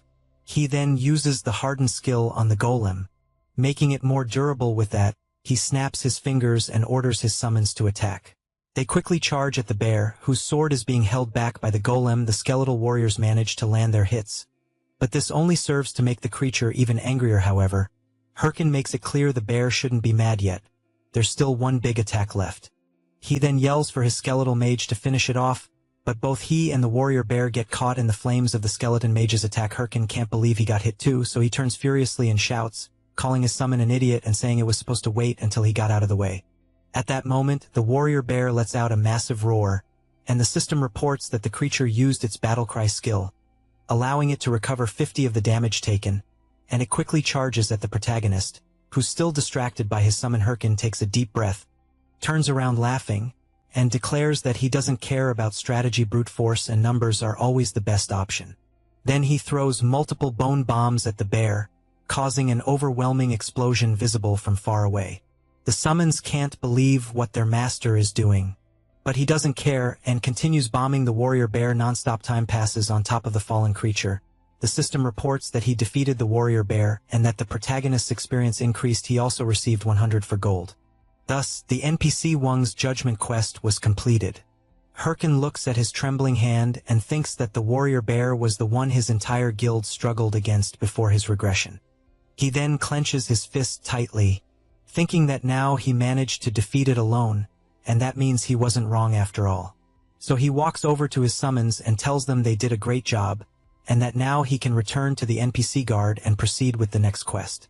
And, striking a ridiculous pose, he shouts that the extermination of the warrior bear is complete. But when he sees his summons talking among themselves, saying that he did it without fighting properly, Herkin goes absolutely nuts and yells at them to shut up. Meanwhile, at the tavern in the western base of Bocas, while a few warriors are laughing, the mage Ballista is sitting alone in the corner. He takes a deep breath and, on the verge of losing his sanity, thinks about how he still hasn't found Haho Mask. He also reflects that he's been combing the mountains for days, and the guy is nowhere to be found. To make things worse, Haho Mask's video has gone viral, which means the Bocas Mountains will probably be crowded soon, making his mission even harder. He starts banging his head on the table, and concludes that if he returns without the protagonist, Lady Sil will kill him. He then questions whether it's not a bit absurd for his lady to ask him to search an entire mountain alone looking for one man. The mage gets frustrated and curses the Thunder Hunters Guild, not noticing his watch making noise. Then he realizes he's in a call with Sil. He quickly jumps from his seat, trembling, and tries to apologize, saying that's not what he meant. But she replies that he's working hard, which makes him a little uneasy. Sil says she thinks the task she gave him was unreasonable after all. He's searching an entire mountain on his own, and that she understands how hard it must be even for him. The mage is stunned by her words. He starts laughing, saying he's fine, that it's no problem at all, and asks if he can get back to the mission. Sil then tells him that she sent Hahue to help out of nowhere. An explosion goes off in the tavern, blasting a hole in the wall. As Hatch turns around startled, Sil makes it clear that the two will work together to find Haho Mask. Someone walks through the hole and yells at the mage, calling him an idiot. It's none other than the Princess of Thunder, Hahue of the Thunder Hunters Guild, who's furious, and tells Hatch that it's his fault she had to come all the way there. Hatch is stunned, thinking she's one of the people who hate him. He screams that he hates this rotten world. Later, someone from above comments that Bolka seems to be getting pretty crowded, and that even a village has formed. It's the protagonist, who also mentions that most players have probably realized this is now the main search area. He then takes off at full speed, leaping from tree to tree, thinking he has to hurry and reach NPC Wung until he sees three guys coming his way, and upon closer look, notices their clothes resemble those of the three guys he saw earlier. So he wonders if they're there to get revenge for their friends. He closes his eyes, and tells them to attack already because he doesn't have time, but he doesn't realize they run right past him without paying any attention. He turns around, confused, trying to understand. They just shout for help. Herkin is puzzled, saying he didn't do anything, but doesn't notice something approaching. In a blink, the three guys are brutally attacked, and Herkin's face gets scratched in the process. He turns to see what's going on, and sees two people. It's Hahue, the Princess of Thunder, and the mage Hatch. Upon noticing the emblem on their clothes, Herkin realizes they're members of the Thunder Hunters Guild, but he's quickly startled by a sword pointed straight at him. Hahue demands to know if he's the guy called Haho Mask from the videos. Herkin recalls that Hahue is the second in command of the Thunder Hunters, and also a fanatic who would crawl through hell if Sil ordered it. And the other one is the level 3 mage of the Thunder Hunters, nicknamed Ballista, a genius mage who never lets a target escape. He also remembers that, before his regression, they were the biggest threats, and he never imagined he'd run into them here. However, he reflects that, seeing as they're looking for Haho Mask, they're probably there for guild recruitment, but he'd love to kill them all, even though he knows that's impossible right now. So he climbs down from the tree, and asks if they're really looking for Haho Mask. He plays dumb and acts like a fool, asking who that person even is. While putting on a ridiculous act, he laughs internally, thinking hell, just keep playing dumb since they won't be able to do anything without proof. But Hahue suddenly approaches him with a sinister look and yells that he's lying. The Thunder Princess' gaze grows even more terrifying, as she explains that there's no way someone could cross the Bulkus Mountains without hearing about Haho Mask. Especially since that idiot's video hit 20 million views. She emphasizes that the hood the protagonist is wearing reminds her very much of Haho Mask, which is why she really wants to know if he's the one they're after. Herkin gets nervous, realizing she's very sharp. The mage steps in and tells them to stop, saying that's not the issue right now. He then points at the Thunder Princess' forehead and yells that the problem is her. He starts ranting that she destroyed the inn, killed people just because she thought they were suspicious, and now he wants to know how she plans to fix all this, since everyone knows their guild and they won't even be able to deny it. Hatch starts shouting even louder, demanding that she apologize quickly before the guild's reputation takes a hit because of her.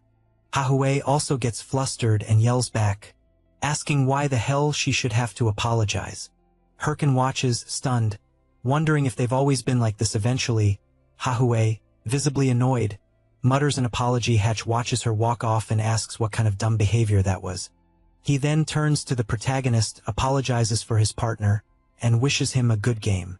But as Herkin sighs in relief, thinking he narrowly avoided trouble, he fails to notice someone rushing at him when he sees a fist flying straight at his face. He's terrified, and before he can react, he's punched by the Thunder Princess and slammed into a rock. Hatch loses it, grabs Hahui, and screams, demanding to know why the hell she hit someone again. Did he call her a mad dog? Or has she actually gone crazy? She replies that she thought the protagonist would at least dodge her punch. Herkin wants to know if they really just assaulted an innocent user who had his guard down. So he calls them out then. Putting on glasses, he announces that he's formally filing a complaint against the Thunder Hunters Guild. He opens the forum window and explains that first, he'll post it on the official forums to make it public, and the title will be, Thunder Hunters is a cruel guild that massacres newbies.